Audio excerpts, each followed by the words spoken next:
know what? I actually really do like this. Like, maybe I should get into like radio broadcasting. You know what it is? It's something about once you get it flowing. There's something about having the mic in front of you and like you're kind of like you're on. You know, shit flows like that. Yeah. Like if we were just conversating at a coffee shop, it'd still be a good combo. But there's something about this. It just steps it up that little extra bit. Yeah, because you know what? I think it gives you. It gives you the urge to ask more open-ended questions. Whereas when you meet someone at a coffee shop, do you like the sky? Yeah, I do. It's pretty hot. How's the weather? Yeah. How's the weather? Oh, it's great across from you. You've got to try the weather on this side of the table. Oh, God. You know? Yeah. So, I think I'm going to start doing Mom Pants. I got her name. First of all, get a little close. Just where you were at the mic. My character for the Minnesota. Yeah. The Minnesota woman. I love the Mom Pants. Yeah, that's going to be her name, Sandy Mom Pants. Hello, my name is Sandy Mom Pants. How you doing here, John? Thank you for inviting me. Anytime, Sandy Mom Pants. I had such a lovely time walking down the little Russian area district. They had some nice people they all seemed so angry, just yelling at each other and then hugging. You know, where I'm from, we just say, hello, how are you? Really softly. You know, these Russians, I can see why they're always so angry. Oh, gee gollies. Well, hi. Hello, everyone. My name is Sandy Mom Pants. Okay, Sandy. You actually are wearing Mom Pants. Oh, of course. You told me this when you first walked in. You said you were wearing Mom Pants. Well, you have to wear Mom Pants. They're so comfortable during the spring and the winter. You just slide them right on. Because, you know, you got these kids running around. I have to wake up at 5 in the morning and make sandwiches for 6 of my kids and my husband who wants his chili dogs. You just went Jersey there. I just went Jersey. Oh, God. I did go Jersey. You did. Sorry about that. You know, I was watching this great movie. I just love the East Coast, you know? Yeah. That's why it comes out. I was watching a lot of movies like The Godfather. So I'm just picking it up. It just, you know, you live in East Coast films or just living there, you pick it up. Yeah. Yeah. You pick it up. So I was watching The Godfather. Maybe that's why the accent came out. But no, I gotta make them food in the morning. So and then, you know, before I wake up, I gotta say my prayers. You know, I have to say my prayer, get up, and then bless the kitchen refrigerator because you have to make sure the bacteria doesn't get on because Jesus touches things and it cleanses it. So that it's a lot of work. I believe a lot. And then I got to drive these kids to school. You know what it is? I have to drive one to just the bus stop. It's a lot of work. So you just slide on these Mom Pants. And it just hugs and fits. No belt needed. Just tie it, put it on, and go.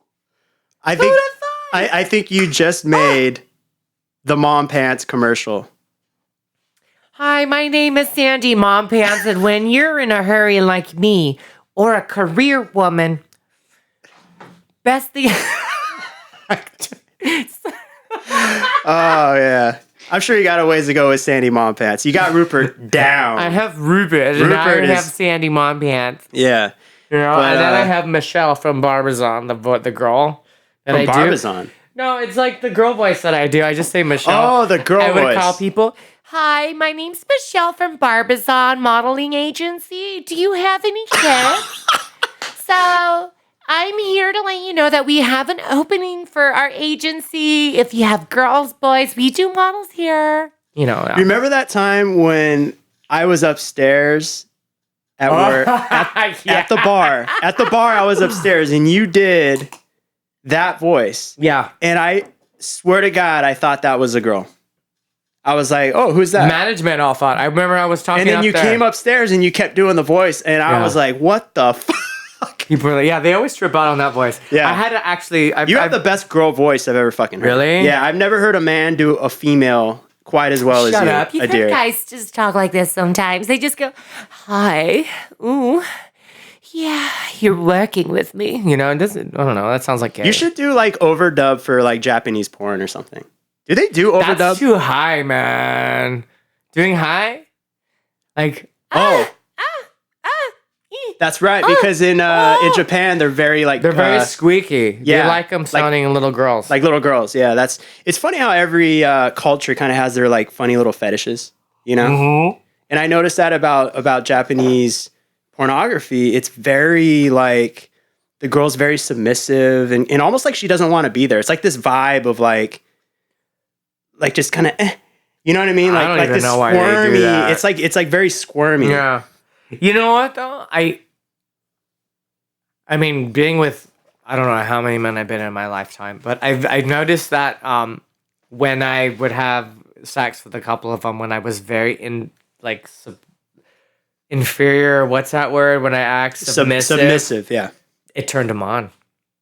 You mean Like helpless and submissive, like, no, don't do that to me. Please. And I have like an arrow like to my butthole. Don't put it in there. You're gonna hurt me. And they're like, yeah. It must tap into some kind of like, you know, caveman primordial. Hey, it's good for the paleo diet, right? You gotta keep it going with the paleo thing. Yeah, man. We're at the end of the day, we're just animals. You know, we're animals that think about the weird shit that we do. And the weird cravings that we have we're still fucking animals. And we just think about it after the fact. Well, why do I like this or why do I do that? It's this weird kind of struggle between, you know, the kind of the old primordial self and like this kind of higher brain. Yeah. It's a very interesting combo. I'm much more animalistic. I do think, but I get more animalistic sometimes lately, especially when I'm like in that breeding zone when I want to like just start sleeping around again and being a hoe. Yeah. It's very primordial. I think we got to go a little deep. Didn't you have a scare one time? Remember you said you went to a clinic, you had a scare? I had a huge fucking scare. But it ended up being just a scare. But yeah, it was a scare. See, but that's what the drugs did to me, but though. It like, shook you the fuck up, didn't it? Yeah, I mean, I was high as a kite. I ended up smoking like a bunch of meth at the time, and I was high. Oh my God, bro. And then like someone, when you're high on crystal, especially when you're smoking, they can be like, oh my gosh, I'm gonna murder you. Oh my God, that's so sexy. That's so weird, You're man. gonna kill me? How are you gonna do it? Yeah. You know what? Get that knife and just slit my wrist. And it's hot, and it's all amazing that you're gonna die, but you don't realize it. So big this guy, I don't know. Let's not use condoms. Yeah, you're beautiful. So it sounds like you're kind of whereas you have a normal sober, you would have a normal reaction to those ideas, right? Yeah, I'd be like, fuck no. And but yet somehow when you're in that state of mind, it like almost like transforms it into something. Because I guess normally you're like hell to the no, and you're in that state of mind, you're just like, wow, that's fucking crazy. Yeah, but here's the best part about that story. I found out when he was going to the airport, right? So I was at Carl's Jr., like right on Century Boulevard. Like there's that one that's right there. Yeah. And he was like, you didn't know? I was like, no, I didn't know. And like it started coming to my senses, but I was still high. Uh-huh. He throws me out of the car, calls an Uber. He's like, get the fuck out of my car. I get in the Uber thinking, it's how fucked up the drug is. Getting in that Uber car, looking at him as he was like, had this look of anger and fear and frustration in his face at me. Mm-hmm. And I was like, I'm going to marry him one day. I could see that in the scene of a film. And then the music starts. And I was so happy going to the LGBT center. I'm like, that was my wedding ring. Oh, man. That shit's fucking nuts. That's how messed up that drug is. Yeah. Yeah. I've had buddies go down for meth. Like I've had buddies that I went to high school with, and it's crazy because you start seeing the transformation, and all of a sudden the paranoia starts kicking in, and you see them making these odd connections, you know, and you know, like the license plates are like telling you something. It's just they're fucking, when they get into psychosis. Yeah. I had mine, and it's weird because I'm gonna tell you this: it seems real. Yeah, like. I remember going to work. This is why I bartended at a different place. I was strictly on psychosis because I felt bugs under my skin. And I was like, I think I have scabies. And I don't have this medicine, but from what my friend said, who clearly wasn't there, but I heard my friend's voice. Wow. Get bleach and lotion, mix it together and rub it on your skin. That'll kill the scabies. What? I didn't do it. Tell me you didn't fuck. Yeah, okay. No, I didn't do it. All right. But that's how it worked. And then and then I remember going into that metro, going to work, when this is how real a psychosis is. It's like it's everyone that was in that metro, I clearly saw them turn around, look at me. They're all looking at me with shame, saying, "You're a fucking druggie, you're a drug addict, you're a loser, just go kill yourself." What? It was that real. Wow. So I had to look down because as I looked down, I can feel them getting taller and looking down at me and pointing. And I thought I felt so ashamed going to work, high as a kite on psychosis. And imagine me being high on psychosis, making drinks for people at a bar. I can't imagine. Oh, what would that bartender look like? I don't even know. You know what I'm saying? But I thought I did a great job. I left, I clocked out, I used the machine well. Yeah. Maybe in my eyes. Yeah. But probably in their eyes, it looked like a caveman hitting a rock. Ah! Oh! Ooh! That's funny, man. That's funny. You take the metro? Yeah, I take the metro. Nobody takes the metro in LA. Of course you do. You see the coolest things in the metro. I saw the best things in my life in the metro. I saw a bum take a shit once. Please tell me what happened. Well, and what did he eat? This was not in LA. This was New York City subway. Okay, so I think I was on like the 6 train or some shit like that. And late night, 3 a.m., coming home, and there's this bum basically taking off his pants. He's already peeing, and I'm hostage in the car with this guy. Ooh. Me and like 2 other people. I'm like, fuck. So I'm gonna go to the next car. You know how there's like that door that connects the cars. So I'm getting up, but we're stopping. Okay, we're getting out here. And I don't know how or how somebody called the help button, but 3 cops, NYPD, walk into the car, go straight to him, and as he's taking a dump, he's peeing, he's taking it, and the cops grabbing him and literally throwing him out of the car, and he's getting pissed on. And the cops getting mad. He's like, "You and he literally, I shit you not, just kicked him out of the train. Physically kicked him out of the train. And I'm sitting there like, this is the craziest shit I've seen in like forever. I have never seen that in my entire life, and I would love to see that. Yeah. Not like just. So in one sitting, in the span of 5 minutes, I saw a bum pee, take a shit, and I saw a cop get pissed on. And a guy get physically kicked out. He was so mad. This cop was, because he got piss all over his leg. He's like, "You mother," and he was like cussing at him. It's like, "You piece of shit." And he just went boom, kicked him right out of the train. And like he rolled onto the platform, and then all the other cops got out and I guess, proceeded to arrest him. Or I'm out of here. Like, I don't even want to see how this shit. Though, but I mean, don't you think if you're homeless like that, you have nowhere to go, jail is the only option for nice, like, food and bed and breakfast for you? It could be, man. So, I mean, if I was a bum, I would shit my pants just to get some breakfast and a place to sleep. Yeah, man. You have a point. You have a point. But, anyway, you see some shit on the subway. I think that's the thing about LA is, we have these cars and it's like a bubble. Right. And don't talk to me. It's just your little protective bubble and you're doing your thing. I ride a motorcycle, so I'm kind of in a different kind of bubble where I'm like, I just don't want to die. Now, do you listen to music while you're in your motorcycle? I do not. You can't. You can. You can put on earbuds. Okay. But it's not, I think it's a bad practice because you should be hearing what's going on the road. Yeah. Because really it's like you against them. It's you against everybody else. Yeah. So you have to stay alive. That's the whole point on a bike. Don't die. And you don't drink. Do you know people, like, you're not supposed to be drinking on a motorcycle? You're not supposed to be drinking and driving at all. Well, yeah. Right. Well, you're not on a motorcycle, not in a car, but especially not in a bike. I have, but How hard is that? You know what? I ride my bicycle sometimes, and I no longer do that practice. I think it's bad. It's bad juju. It's bad whatever.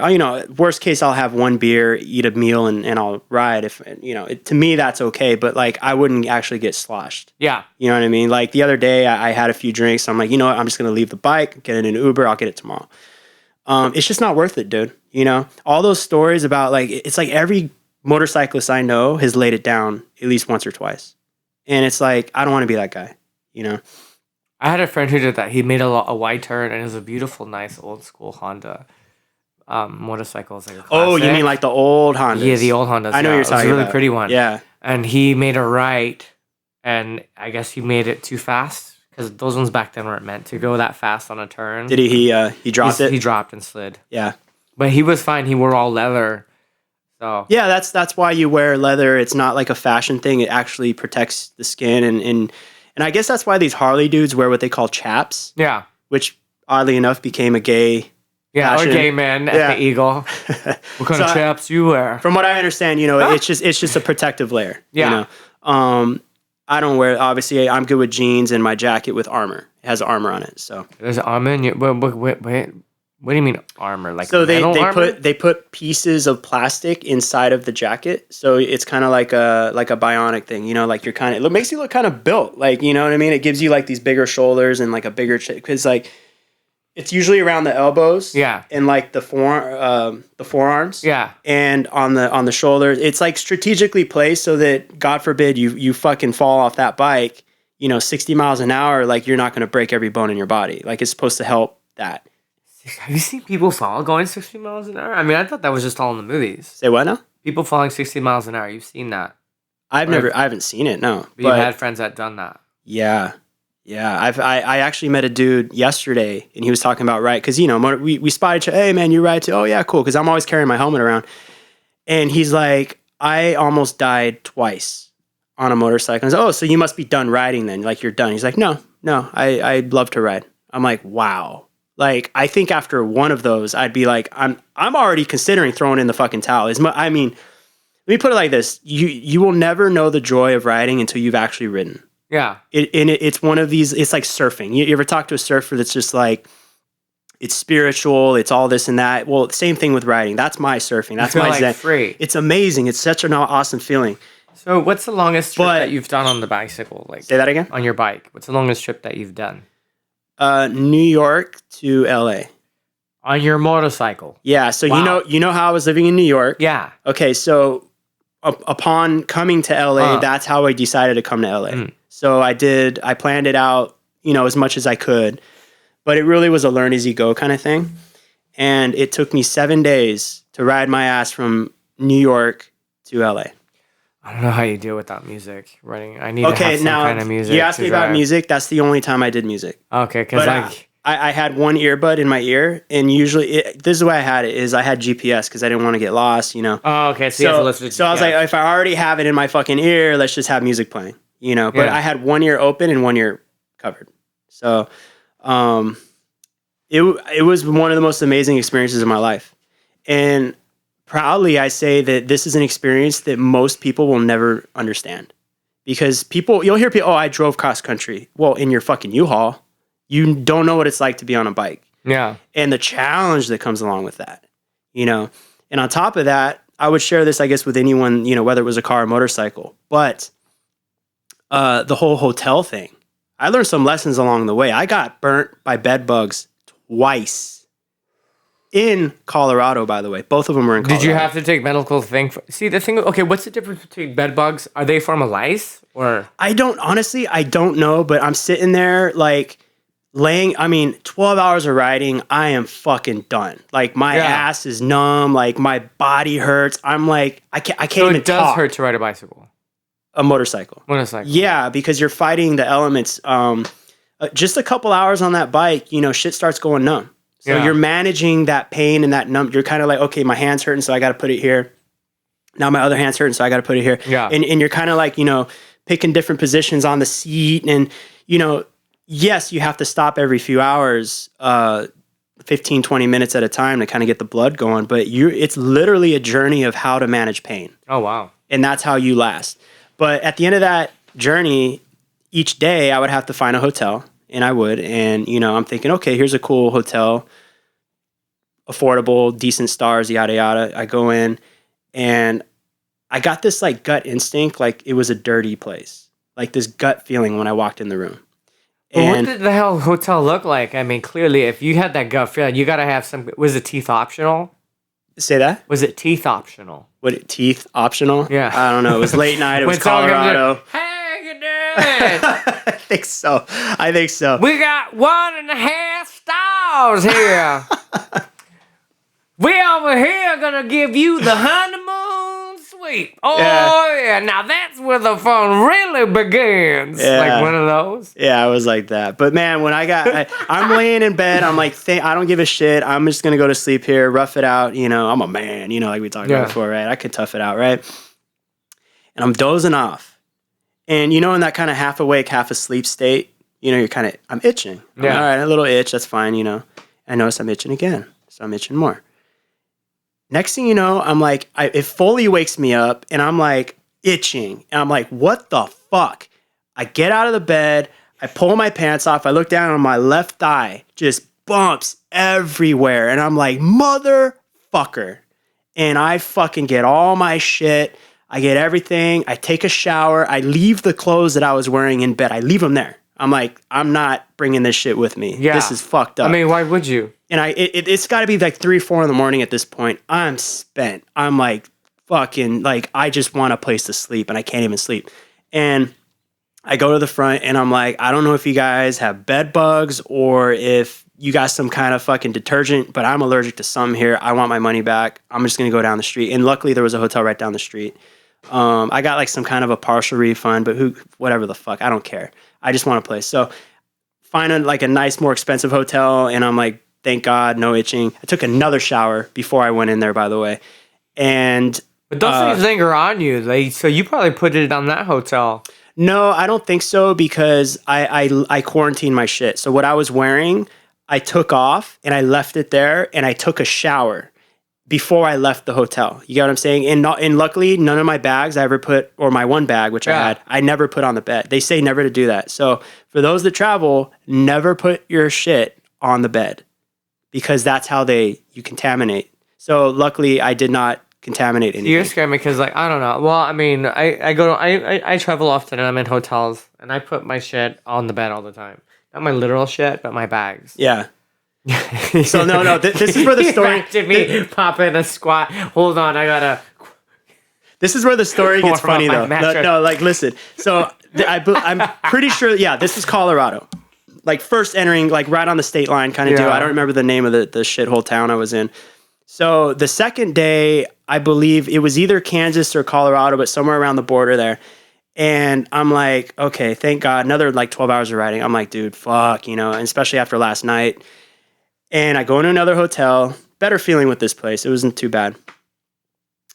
And I'm laying down and I'm itching again.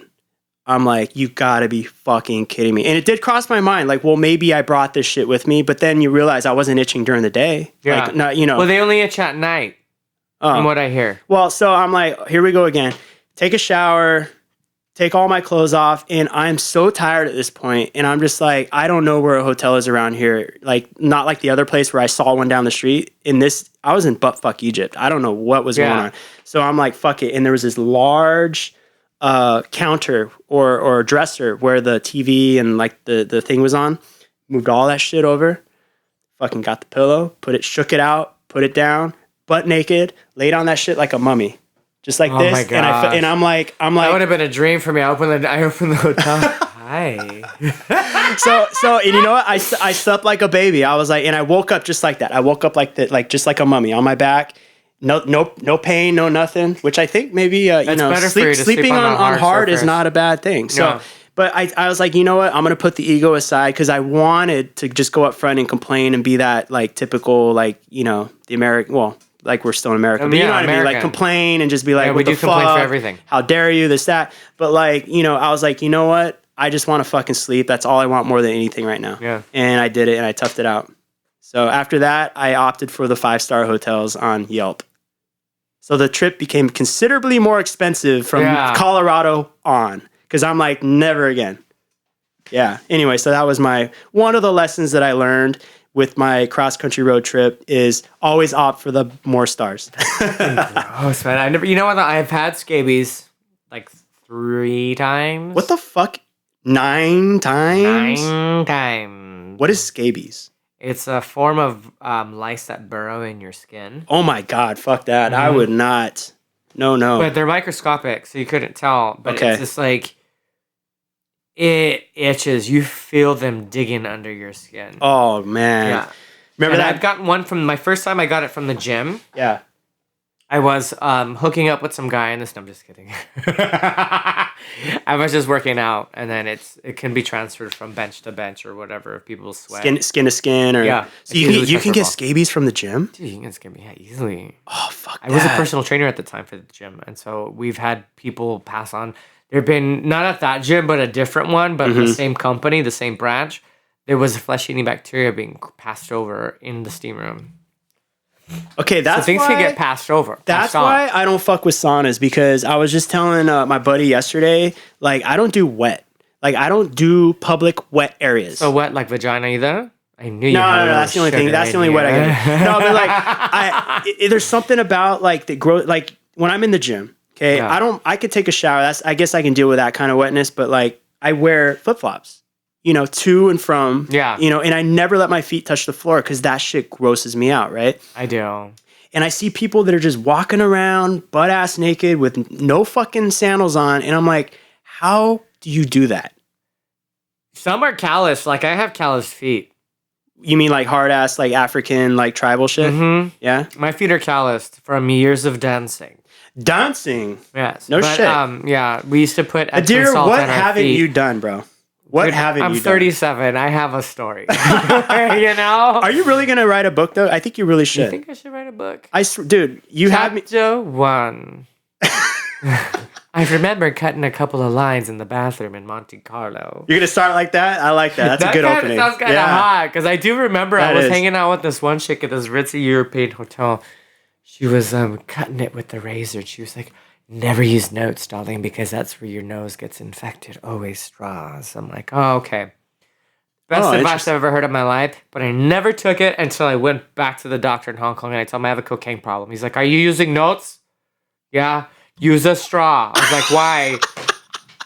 So you had it confirmed by a doctor in Hong Kong. Too, and I should have listened to her the first time because ever since my sinuses were gone. Yeah. So if y'all are doing drugs out there, straws. Not notes. Never money. Gotcha. But I remember she would do it. She would say that to me. And she was like, "Do you think we have a drug problem?" After moving on to the second 8-ball. I remember that too. I was like, "No, I think we know our limit." Yeah. I know my limit. I mean, I've clearly been awake for 4 days. I know my limit. Don't worry about it. I'm so not an addict. There's always an excuse, isn't there? We get it. We just get it. These people don't get it. Yeah. But I should That's funny. like that with a story. I can tell you more about that story. But anyway, if you write that book, I'll buy it. Oh my god! You gotta sign that shit. You're making me remember. Yeah, I would. Or I should do the other intro when I'm high as a kite having a political conversation with this one guy. And we're just talking about politics and how, man, you don't even understand about what Obama's doing with Obamacare. And then I was looking straight down, but then I was so into this conversation and he was talking to me and he was really loud with it. I finally looked at him. He was getting fucked in the ass while we were talking about politics. Like pounded. Wow. And this is how drugs are. That's how it is. Yeah. While talking to me, you don't even understand Obamacare. And I'm like, yeah, totally. And he's like doggy styling it. The guy's like pounding. Jeez, bro. And this guy, he's like on his knees going, yeah. I'm like, who does that? Who in the right mind? Fucking nuts, man. Like, honey, what are you doing? Oh, I'm just making pottery here. I'm just making pottery. The new Holy Grail. Oh, man. That's a good one. Yeah, man. You've been through a lot. I think that's part of kind of like the journey is like, you do go to the dark side a lot of times in life. And that's where you sort of... Honey, you have to know the dark. To know the light. To know the light. To know the worth of your light. You have to step into the dark to know your own I like worth. that. I like that one. You know? But to lighten up the convo a little bit here, so what's your next acting thing that's coming up? What do you got working or on? gig? Well, you know what? As of now, I'm still working on myself. I had to take a long break, especially because of my issues and my drug problem and stuff. So I took a quick break from that so I can find what it is, what's wrong with me, and why do I feel this way, and why have I been an addict. So I've been cleaning house right now, and you know what? Within that process, so it's funny how the universe works or how my higher power is. I put it out there, but along with putting stuff out there, I have to take action. So I do take action. I do things once in a while, and I've been, revamping my reel right now. Oh, right on. Yeah. Yeah, because a lot of my stuff is in Chinese. When you act in Chinese, 为什么你做我的太太? All that shit. People go, that's great that you act in Chinese, but what's your English stuff? Yeah. So I have to have English things. Of course. So you did that out in China? Oh, yeah. Oh, okay. I thought this is something that maybe you just did out here in LA. No, honey, You've been pursuing, man. You've been doing it. I was modeling for a long time, but in the midst of modeling, they're all photographers and everyone's like, dude, you're a character. You need to be an actor. You need to be an Fucking actor. Hilarious. Yeah. So I was like, oh, okay. So I just started acting. So what advice would you have for an aspiring actor trying to, come out to LA and chase their dreams? And do you have any kind of, not that you're an A-lister yet. I see that happening with you actually pretty soon. Oh, thank you. But you've obviously done good things. Yeah. So what advice would you give? Take the money first. Take the money first. There it is. No, just kidding. You know what? Do you, man. Find your niche. Yeah. And then just be you. And find a passion in it. Don't look for the fame. Do it because you love it. I like that. I like the whole idea of not going. I mean, yes, some people are going to be truly motivated by fame and power that comes along with that. But I think those that are following their heart are going to be the ones that rise to the top versus the one that's following fame. Yeah. Fame is a byproduct. And to be honest, with my music, and I've had various levels of success, and I even had a video that went viral. What video is this? I never heard about this viral video. I did a video on YouTube, a music video, with Louise Van Veenendaal from The Voice of Australia. Wow. Her and I collaborate. She's very talented singer-songwriter. And one of our songs, one of our first projects years ago, we put it up on YouTube. It's called Mario, after Mario the video game. So we did kind of a kitschy, fun, poppy, electro kind of deal. And literally overnight, we got 100,000 hits. And what was the name of it? Mario. The whole thing was called Mario? That's it? Just Mario? Like, whoa, it's a Mario. That's it. Yeah, Mario. And, cool. And it went viral, and we got up to 2 million, where it kind of bottomed out at 2 million. But, I've had various amounts of success like that here and there kind of sprinkled in. And what I realized from that is I really don't care about fame or if people recognize me on the street or, I love your music, da-da-da, it's Johnny, da-da-da. Like, I'm not really after that. I mean, that's kind of a cool little thing, I guess, but what I'm after is just being able to do what I love to do for money, for daily, and not be distracted from that. Getting paid to not work. Getting paid, yeah. To me, it's not. It's work, but it's not work. Getting paid to play. There you go. Well, don't say that in the gay community. Don't say that, huh? Yeah. So, how much, baby? But I feel like I've come to terms with that in realizing that I think when I was younger, part of the fame was motivating me, and now that I'm older, I'm like, I really don't want the fame. Yeah. I actually don't want it. I just want to do my craft. I think you have to go through a journey to realize what you really want out of it. Yeah. Because, I came in for the fame just like you. And by the way, this podcast, if this podcast, let's say, goes viral or whatnot, people love it. I'm not after the fame attached to it. I do it because I like to do this. Like you just said to me earlier when we were off tape here that what did you say? Like that this is fun, that you should do this more. Yeah, this is actually kind of fun. This is my first time podcasting, everyone. So nice. He's a pro. Yeah, you sound. I like it. You sound like, because obviously part of it's your acting and you're very comfortable in front of a camera and a microphone. So, but for me, this is just another form of art. Yeah. And so I'm working out the kinks, and I love the production of it. I love just talking about random shit. I love talking about, like your story. I love talking about health. And I think that it's not so much like it's the Johnny James show. It's just that I think there are certain things that people should be talking about. There should be a dialogue happening. One of my huge influences is Joe Rogan. And I think that he's brought a dialogue to the mainstream that people need to fucking hear. You know, they need to hear these things, because if you leave it up to the media, the mainstream media, to give us information. Who's Joe Rogan? Joe Rogan is the guy that he was the host for Fear Factor back in the heyday. Oh, okay. But he did a lot of UFC commentary. Yeah. Okay, yeah. And he has a podcast called The Joe Rogan Experience. Oh, wow. And it is one of the most, I don't want to like overplay like with the words and sound like a fucking movie trailer, but like a very captivating, conversational, and he just has some of the most interesting people like yourself, and they just talk about politics, they talk about anything and everything. And that's how I've modeled my podcast is let's just talk about what's important to us. Yeah. Maybe with you, we talk about fun, acting stuff, and then we talk about drugs. That's cool. That's our topic. But then maybe someone else, it's, politics. You know what I mean? It's just, it depends on the person. Like politics and pussy. Exactly. As in the cat. But the shit that even the little bit we're having fun, but some of the stuff that you're talking about is real. And I think that's what people are starving for right now is just real dialogue. Not this fucking polished fake news bullshit where we know they've been bought and sold years and years ago. The mainstream media. Like you're getting told you're going to die in 4 different ways on TV. That too. Yeah. Or, they're biased towards this politician or they're biased towards these foods or this, it's all about how they want you to think. And I think that people like you and I and a lot of the listeners that listen to this are more awake, and I think this is a part of being more awake. I think it's it's like, I get what you're saying. So it's more of like how the world is divided into the sheep and the herders. Absolutely. Yeah. Absolutely.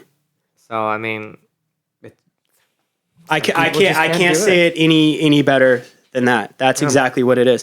So you can't save the world. You can't but if you can just reach to people, and that's why I do this because I think that it's important what we talk about. Yeah, of course. So to bring it to a real serious topic that people really need to hear, let's talk about tipping.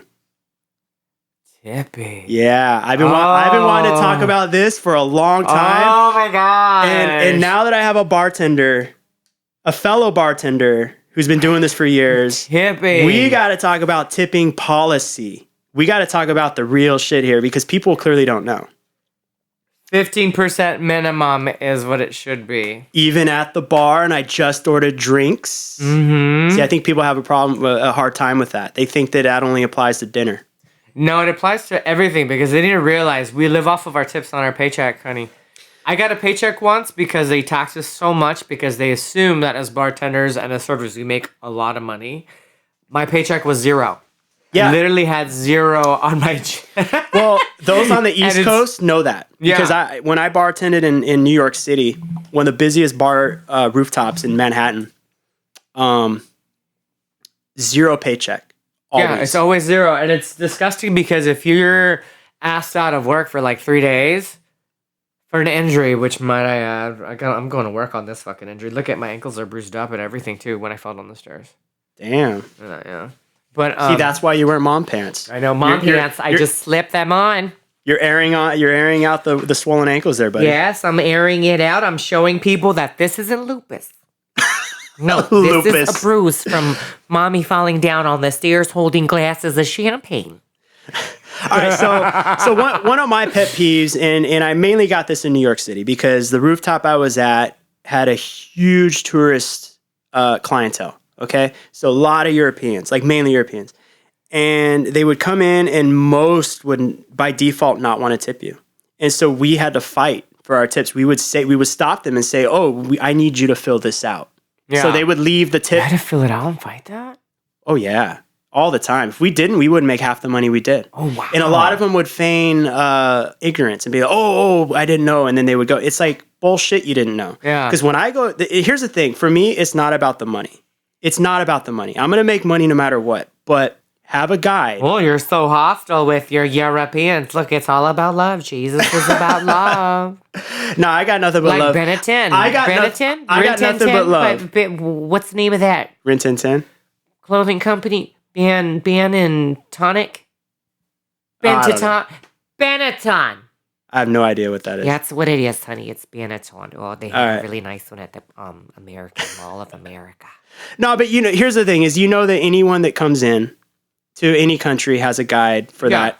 Their little tourist guide tells them where to go, And there's always like a tipping guide and like, this is how you hail a taxi. This is how you get from A to B, like all that shit. And it's there. And it's like the fact that you decide to ignore that because it's not the way that you do things is a slap in the face. And that's my thing on that. That's all it is. Yeah. That's all it is. I get it. Like when they come, I've had a lot of Australians that says a bunch of Australians have come in and not tipped at the back bar. And then they try to get drinks in there and I've had them go, hey, or I love how I made him sound Chinese. Hey, guy. But they go, excuse me. I was like, what? Can I get a drink? No, you don't tip. Yeah. I was like, maybe if you tipped, I'll come to you more. People don't understand that. I mean, don't they do tipping in Australia, although? I don't believe they do because it's included, right? I believe so, or they just don't do it because Australians are a funny bunch because 50% of them will do the no tipping thing, and the other 50 seem very interested in our culture. Now, I love Australians because they're some of the most warm, fun, and they're the best drinking buddies to have. But where it comes to being bar clientele, it's 50-50, where some of them actually give a shit and the other half doesn't. That's the funny thing about it. I let them know. If I know they're foreigners, I would usually say gifts are encouraged. Oh, I like that. Gifts are encouraged, darling. Gifts. Here's your drink. Sometimes if they don't get it, I say tips not included. Yeah. Oh, okay. Yeah. And I've had people say, thanks for telling me. Maybe that's why the last person was mean to me. Huh. Like, yeah. Oh, yeah, yeah. And see, that's the thing. Again, if there are any, non-American listeners listening to this, that it is considered a huge insult in American culture not to tip. That's why I think when Americans come to Europe and they come to other places, they tip. And because we feel that it's just sort of like, you earn that money. Like, I'm not trying to like insult you. I'm just, this is how you take care of me. And I'm a fan of tipping up front. Hey, bartender, here's 20 right now. Because I know that you're going to, whenever you see me at the bar, you're taking care of me. That's how I do it. I personally think that's rude if someone gives me the money first. Do you? If they go, I've had one guy wave a 20 to me once to get my attention. No, come on. I wouldn't do that. And I grabbed his 20 and I put it in the bucket and then I went to the next person. That's awesome. He was like, what the fuck? And his girlfriend, I heard his girlfriend say, because, bartenders, we have radar. We hear everything. Yeah. I heard his girlfriend say, that was kind of rude what you did. You're the only guy that I know that can get away with shit like that and not, you know what I'm saying? Remember that time there was that girl that came to the bar and she said, hey? Oh, yeah. And tell me about that again. That was funny as hell. You know what it was? I had 4 people. I had one lady before her whistle at me and say, hey, and I just ignored it. They whistled? Someone, Irish lady in the back. She wow. And said, hey. And I didn't take that because, that old saying, you whistle at dogs and you snap at slaves. Wow. So I was like, I had that in my mentality. Yeah. So I was like, no. And then I had another guy, hey. And I was like, oh, God, if I hear hey one more time. And, of course, that one girl, hey. The 3rd time in the night. So I said, you know what? Hey. She turns around, what? I was like, you don't like being called hey, do you? No. I was like, well, my name's Adyr or bartender. I love it. And she tipped us nicely. She tipped us 20%. And then she was like, you're so funny. Yeah. You're funny. And I was like, oh, okay. That's what I love about you, man. You can get away with that kind of shit. I think if I did some version of that with her, it'd be like, Johnny, go home. You know what, though? It's delivery. It's delivery, because I've had some people when I've had it up to the point, not at this current job, but I've had other jobs, and I've had one guy was really racist, and said some racist comment to the girl next to me. He didn't realize the girl next to me was also from my country, so I found it offensive. Oh, wow. So, and he just was trying to get my help, and he looked at me and said, can I get help? I said, no, because you're rude and you're ignorant, and I don't help that. And he just shut his mouth. Yeah. And he didn't know what to say. I bet he's never heard that his entire life. No one has. I mean, it's the way it was delivered in office. I said, darling, I would love to help ignorant people, but my mind, they turn it around. Yeah. They would laugh at it and they wouldn't get it, but they'd be like, meh, Yeah, you wanted to make it serious. Yeah. Yeah. So with her, I knew how to deliver it right away. Yeah. And you just got to look on who's trashed and who isn't. She was already getting that. Yeah. You're so funny. And then her friend behind her is like, I like this guy. Yeah. I like this guy. I was like, oh. It's funny how in the beginning of the night we start out and we're by 6 p.m. we're bartenders. Yeah. Past midnight we're babysitters. Yeah. I say, what do you do? What do you do for a living? I say, I'm a super nanny. Bartender by day, super nanny by night. Yeah, that's exactly what it is. Because it's just always like, hey, what can I? One moment, can you please get off of that? You've had enough to drink. What's wrong with these people? And we just go, hi. Yeah. You know, it's funny because you'll hear everybody that's ever been in service industry, in food and beverage, say this, which is everybody should do food, beverage, service once in their life. Yeah. Because you learn a lot about people. You learn a lot about people. You know what I tell people? I've told one customer once because they got this woman. I remember her. This is at, what place is this? It was at another job. She was so rude, so mean, and so needy. And she kept snapping her fingers. She snapped her fingers even after I told her, can you please not do that? Yeah. And then I had enough and I told her, and I turned around one moment and I said, hey, you know, there's that old cardinal rule. She's like, what cardinal rule? There's 3 people that you don't mess with. She's like, what? Political people, TSA, and people who handle your food. I'm touching your food. Do you trust me? Wow, you fucking said that. Yeah, and she's like, oh, where's your manager? I said, fine, I'll get your manager like that. Yeah. And I got the manager. Yeah. And I told the manager everything. Of course he's going to side with you. Yeah. And the manager's like, dude, you have a point. She laughed and said, you have a point. Yeah. You know what I mean? And even because, like, it's true, people, we handle your food. So you have to, I think even the most powerful political people respect people who handle their food because you don't know what we can do to it. That's right. I mean, what was that whole thing about poisoning the king? Yeah, but did you see that thing that happened recently about the guy at McDonald's who got arrested because he was putting jizz on the secret sauce? Oh, don't even start with that. Did you ever see that? They caught him. I don't even want to know. His own sperm in it. And imagine, and he was employee of the month for a few months. No. And he was like, I wonder why he's employee of the month. He's such a good worker. Everyone loves his burgers. I'm like, he's been like jizzing in it. Yeah. Hey, you know what? Remember I was telling you about Irv's Burgers down the street? Yeah. Owned by, cute little Asian ladies, Uh-huh. And I was like, God, this is such a good burger. You know why I think it's such a good burger? MSG. They probably, MSG is fabulous. They probably put MSG in the burger. Yeah. Because I know that's a super, that's like a super Asian cultural thing is MSG, right? It's umami. It's like this, better salt, right? We had this in a spice in Singapore called hao chi. Hao chi means delicious in Chinese. So it'd be this commercial. Auntie, what is in your secret recipe for your pies? She was hao chi. And I bought hao chi once in the spice, and it made everything fabulous. Like I put it on my eggs, I put it in my coffee. What is hao chi? MSG. It's just MSG colored yellow to make it look like Goya chicken seasoning or something. But it was just yellow dyed MSG.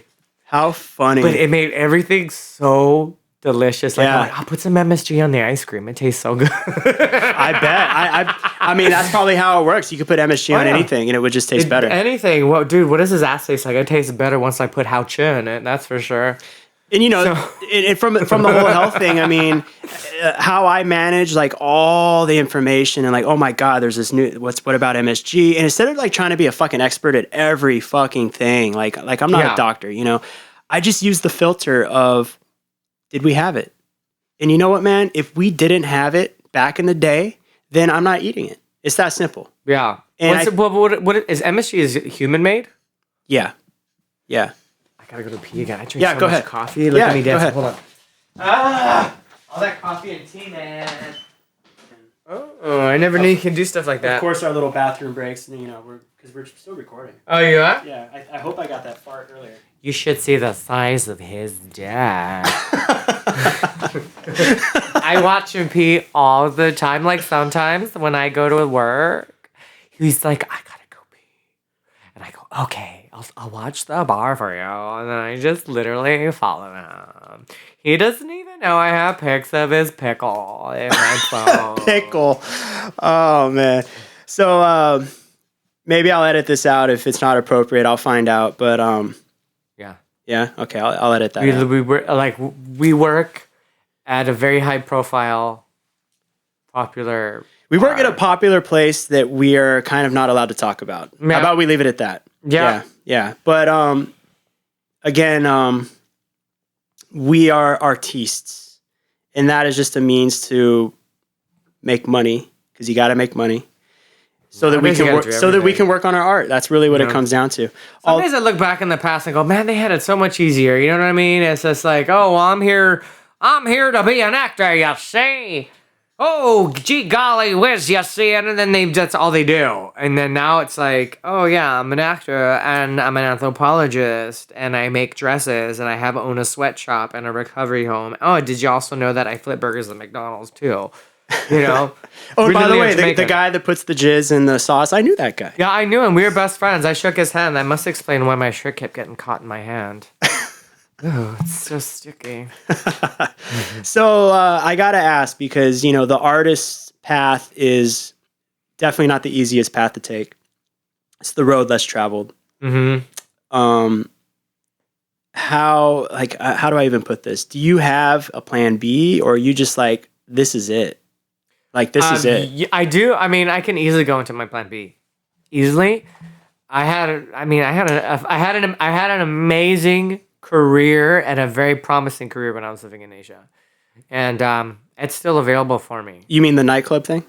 Yeah. I was you were running nightclubs out there. I would bring them I brought a couple of them up to like 8. I got one to 18 World's Greatest.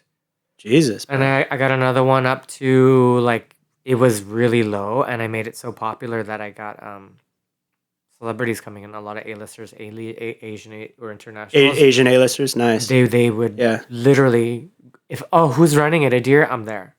No shit. Yeah. Wow. So I've had a couple. I mean, how did you work your way into that world and get so high up? I lied. Yeah? Oh, I lied. Did you have any more clout because you were foreign and you're like a rarity?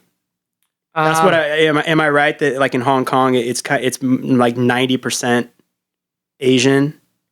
Hong Kong is a mesh pot. It's just like it's kind of like New York. There's a mix of everything there. You name it. When I first moved there, it was predominantly Asian, and then by the time I left, it was just like one expat per every 3 Asians or something. Shit. I saw them everywhere now. Yeah. But I got in because I think, I spoke Mandarin already by the time I was already in Hong Kong. Mm-hmm. So being able to speak Mandarin, they kind of liked that I was a foreigner speaking Mandarin, and the money that was coming in was already Chinese. So I think that's what got me started. Mm-hmm. And then plus of my background of working in the television industry and in the fashion industry in Asia, I had a good contact list number. I had a good list of people. So you would call on your Rolodex. I'd call up. I'd be like, "Hey, Gong Li, what are you doing, girl? Remember when we partied and I had that? Yeah, do you want me to send that to the press? No? Well, then come to my party." You know what? If anyone's got dirt, it's you, Adyr. I have so much dirt. Because maybe that guy that was getting pounded when you guys were talking politics was probably a celebrity. Oh my gosh. I'm watching that movie. I get a flashback. Why do I feel so uncomfortable? Oh, it was him. I love it, man. Dude, that's so funny. You know how much clout I had? I mean, when I was working in these places, I had to sign so many NDAs, especially with A-listers from the U.S. that would come in and party over there. I had to pull out a couple out of a stall. Yeah, the what? I had to pull a couple out of of a stall. One was passed out with a bloody nose and like... Jeez, bro. The cocaine was sprayed on the wall. Because I guess they passed out and slept with their nose or their mouth, blew it against the wall. Holy shit. And here's the funny part. I went and pulled her out. Her publicist was just like, it was female, I guess. It was like, put her back to her chair. Licking the cocaine that was on the wall. Whoa, bro. That's how bad the addiction grabs you, huh? I was like, damn, that girl. That chick has a problem. And then when it all got cleared out, I licked it too. Oh! You know what? I think that beats my bum shitting and pissing on the cop in the subway story. That one takes the cake. I literally licked it too. That's fucking nuts, bro. Chapter 3. I licked the cocaine off the wall. Hitting rock bottom. I can tell you fucked up stories. Oh, you already have. But No, I had that, but I came here coming strictly for acting. Like, it's what I like to do. I got to that point when do I want to be in a career that's fun, but I don't love? What do you mean by that? It's, when you don't love something and it's not meant to be for you, is when you have that idea of there's something else out there. This doesn't feel right. It's like I come home and I'm saying, thank goodness I'm off. I'm glad to be home. I'd rather be here. I'm going to fake to be sick to not show up because I don't want to be there. I had those sometimes I would think like that, and I was just like... But you mentioned fun. So it was fun. I've had my days when I'm like, oh my gosh, this is a great job. Right. But they weren't sober days. I see what you mean. Yeah, I think that's the draw of that business. And I've seen, when I was living in Miami, I saw a lot of that, where it seems like the whole nightclub industry is all about augmenting with drugs. And they all have a Colombian cold. It's like, you're in that environment. Stuff. I have allergies. You've had allergies for 10 years every day. 10 years allergy. Yeah. No, honey, we know what you're snorting. And I think that, if you're not sober in that environment, it is fun. I can see that. But then when you sober up, you're like, well, if I'm not high with all these other people, this is kind of not a fun environment. It can be. I've had my days when they were really good, but you have to be with the right people. Yeah. Like where I work now, I mean, and no one's allowed to drink anyways behind the bar, but still, we have fun. Right. At the end of the day. We can go, yeah, we had fun. We can handle it. But we're always busy like mixing drinks and poisoning people, so. Well, technically we're kind of like legal drug pushers. Technically. But, the one thing I'll say about the industry and bartending throughout the years I've done it is I've made some of the coolest, closest friends in that business. You do. Whether they were coworkers or just people I met on the other side of the bar. Oh, yeah. It's a social job. So you're meeting so many people. Oh, yeah. On so many different levels. And I don't know, that's one thing I think that I would never take away from the whole thing. Actually, I wouldn't take away any of it. I really am glad that I've had this experience because I've been able to travel and do all this shit. But, funny thing about Spain is when I went to Spain, I actually tried to bartend because I wanted to stay in Ibiza for the whole summer and do what they do out there. Oh, that place is a shit show. When you bartend. But you want to know what? Spain has changed because apparently they're not as lackadaisical as they have been in the past because they would not take me on as a bartender because I didn't have papeles. You know what I'm saying? But interestingly, I was like, you know what? Well, I came here to DJ, so let me try that now. And I just got all my shit ready. I had a good press kit and CDs and all that, with the like actual CDs that you could buy. And I was handing them out, and I ended up getting a residency at one of the most famous places in Ibiza, Cafe Del Mar. Oh wow! I was their Friday sunset DJ because sunset parties in Ibiza is like a huge deal. Yeah, that is good. And we're right next to Cafe Mambo. People that have been... I never knew that you worked in Cafe Del Mar. That's freaking awesome. Yeah, Cafe Del Mar. I was like, when I got it, I was like, you got to be kidding me. Like, I've known about Cafe Del Mar is legendary. Yeah. And I was right next door. They make CDs. Yeah, they make CDs. And I was right next door to Cafe Mambo. Same thing. They do a sunset party because they're, right on the beach and sunset falls there. And Pete Tong... I love Pete Tong. My idol, Pete Tong, was House Essentials. I have all those damn CDs. BBC. Which BBC is he? BBC One, BBC Two. I have the one with the strawberries and the buckets on it. I have all of them. I have all the Pete Tong CDs, but my favorite one was with the buckets that had Santessa on it. Just When I Needed You, and also when I first heard Moloko sing it back. Oh, it was track 2, the second CD. Oh, that's back in the day, bro. Yeah. Seeing it, that was 1998. That was a long time ago. Damn, I'm old. Yeah, you are. It tells you my age. Yeah, you are. And not a wrinkle in my face. So I'm spinning next to Pete Tong. Next door, he's my competition, quote unquote. And I remember like kind of having a moment with myself and thinking, like, I've made it. Like, you know what I'm saying? Like this is the level that I've and I'm like, this is fucking crazy. And one of the most, I'm not, sitting here trying to stroke my own cock, but I'm just saying like, no, I'm doing it for you. Oh, Yeah, thanks, Adyr. You're doing a great. Keep it going. Doing a great job. A little more lube though. A little more lube. Jeez, I'm trying. My Now hands. I know what it's like to ride a motorcycle. I can't feel my hands. But yeah, but I don't even know where I was going with that story. But I went out there initially to bartend because I thought that would be my safe sort of way to make money and stay. And I felt that maybe I could just kind of on the side DJ, which was what I really wanted to do. Yeah. But get the steady job, get the income, get the euros coming in, and then I'll DJ when I can on the side. And that's how I worked my way in. It ended up that I had no choice. It's either you go home because I was running out of money quick. You either go home now or you just step up to the plate and just go for the DJing all in because That's awesome. Couldn't get a bar job to save my life. I was like, all right, threw my hands up. And dude, Cafe Del Mar, Ibiza Rocks, and Pucka Up boat parties. I was a full-time DJ in Ibiza for the entire summer, and it was one of the best times of my life. So I don't know where I'm going with this, but fuck it. It's been a great ride. The DJing and the bartending. It's enabled me to do all this shit. Yeah, that's the bartending. That was the thesis. Bartending enables you to do a lot of stuff. Right. Yeah. So anyway, yeah.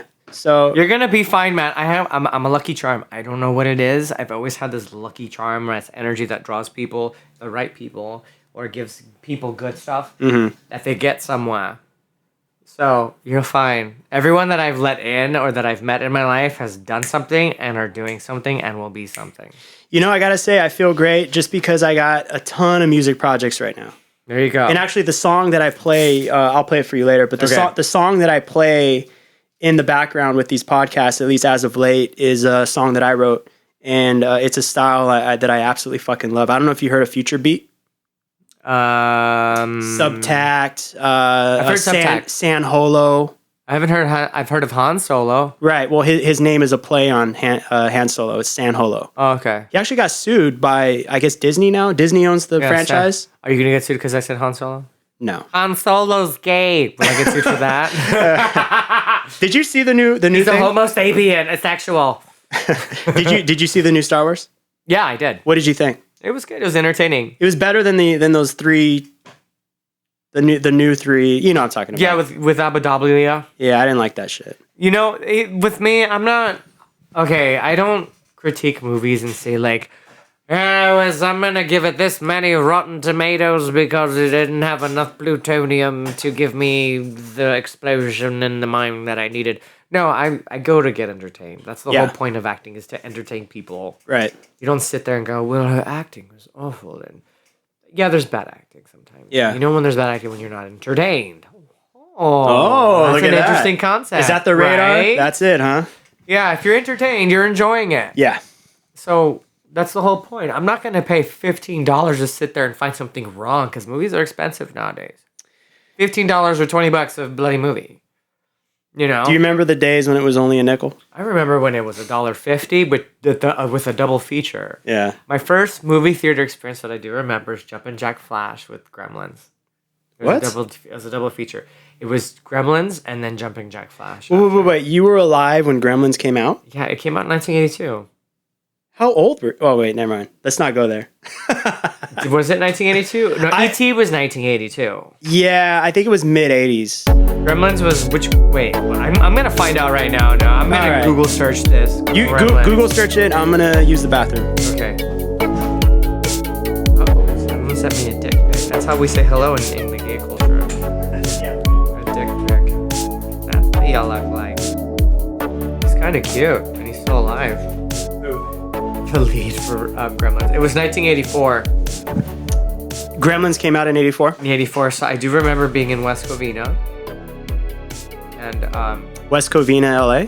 Like LA County? Like that's like the new TV show, West Covina, California. I think they should call it East Covina because there ain't nothing west about West Covina. That shit is so far out there. There is, because there is a Covina, and then just west of Covina is West Covina. Well, there we go. There we go. Now you learned something new. Yeah, man. I'm glad. And you had to learn it from an IE bitch over here. Oh, you're IE, are you? We lived in the IE for quite a while. We moved from LA to the IE. The difference, you don't even know. From East Los to...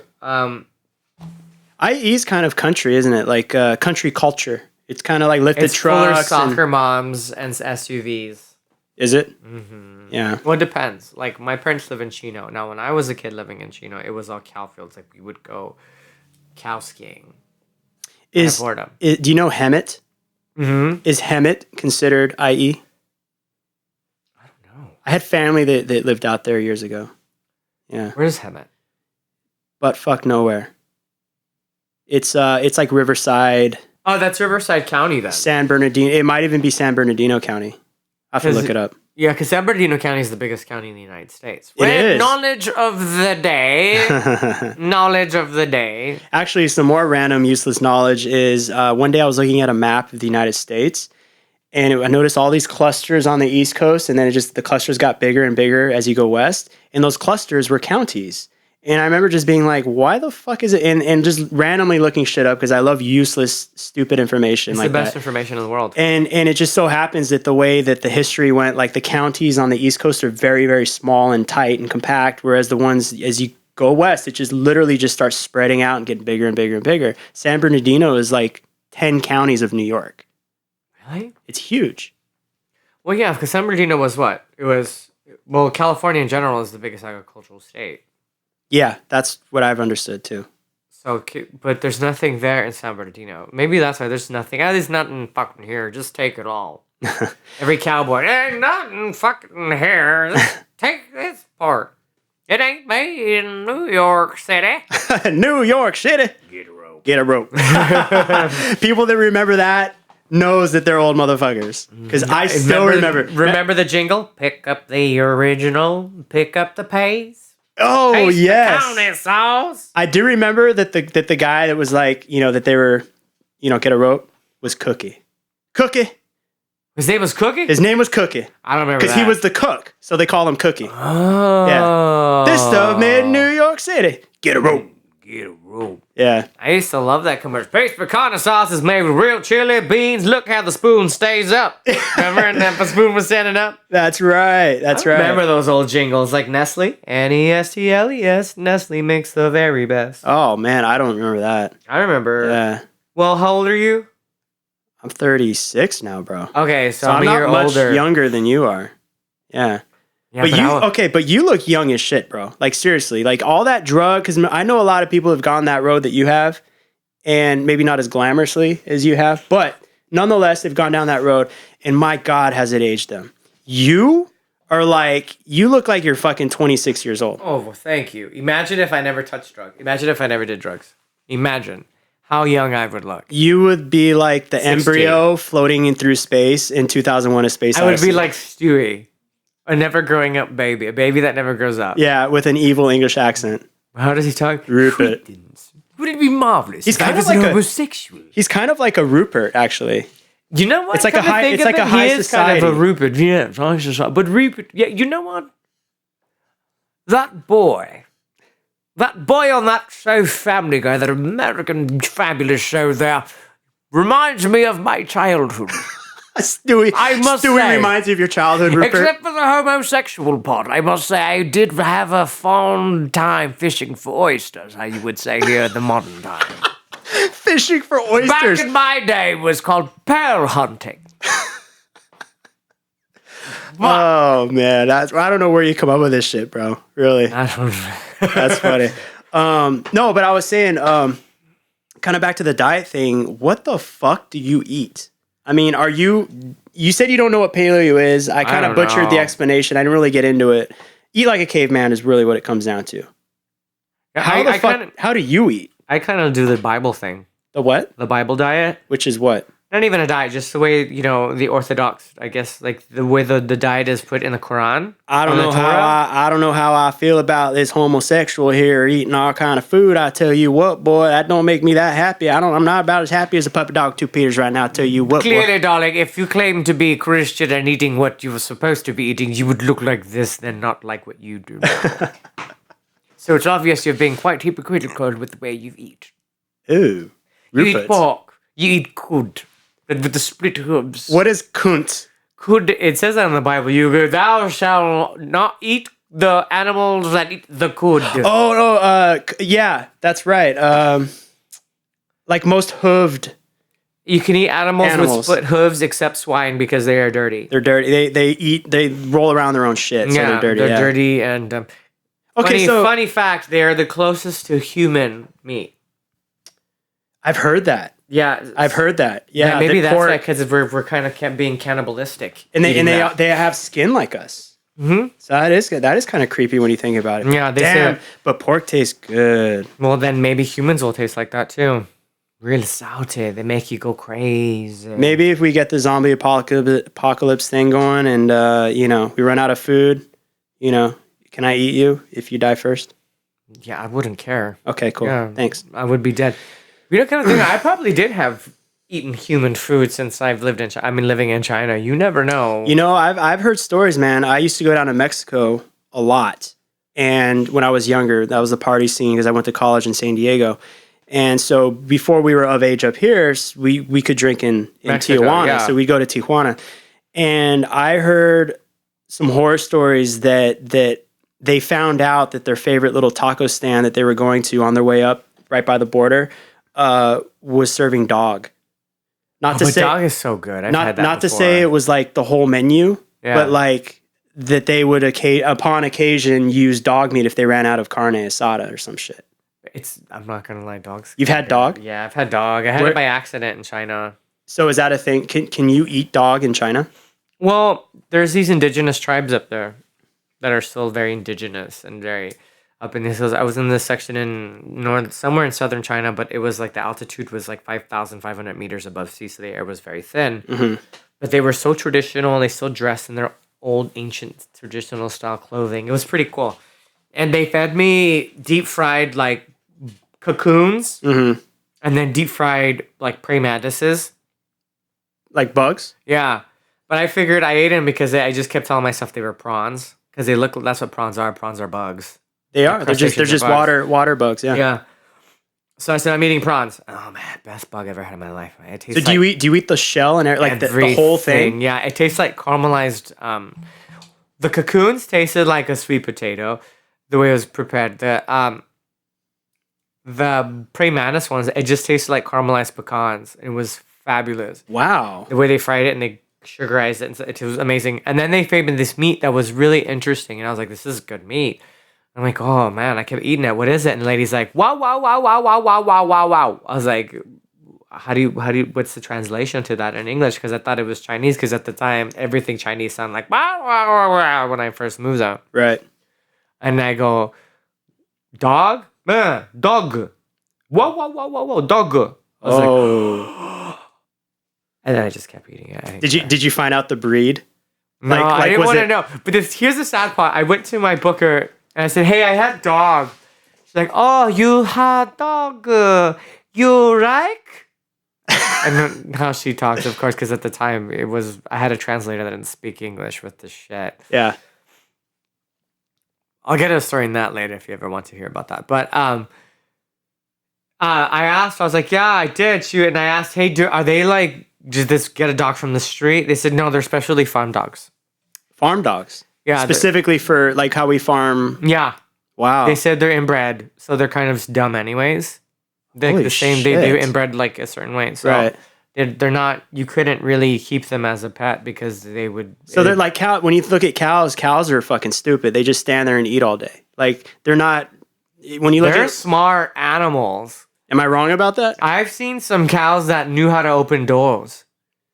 Like, I have a friend of mine who had a farm when I lived in China. They had farms. I had farmer friends, and they had a couple of them that they've raised since they were babies. These cows, and they knew how to open a door. Whoa. They knew how to use a stick as an item. But they just things. stand there all day. They just stand there eating grass, bro. The silent killers. They know things that we don't. They're just silent, and they sit there and they go, "One day we're gonna." One day. They One stand day. up on their hind legs and talk in English and See, say, right "We there. knew all along. We knew all along." Sheep drink from my tits." That would be a good movie concept. You know, Nate is into science fiction writing.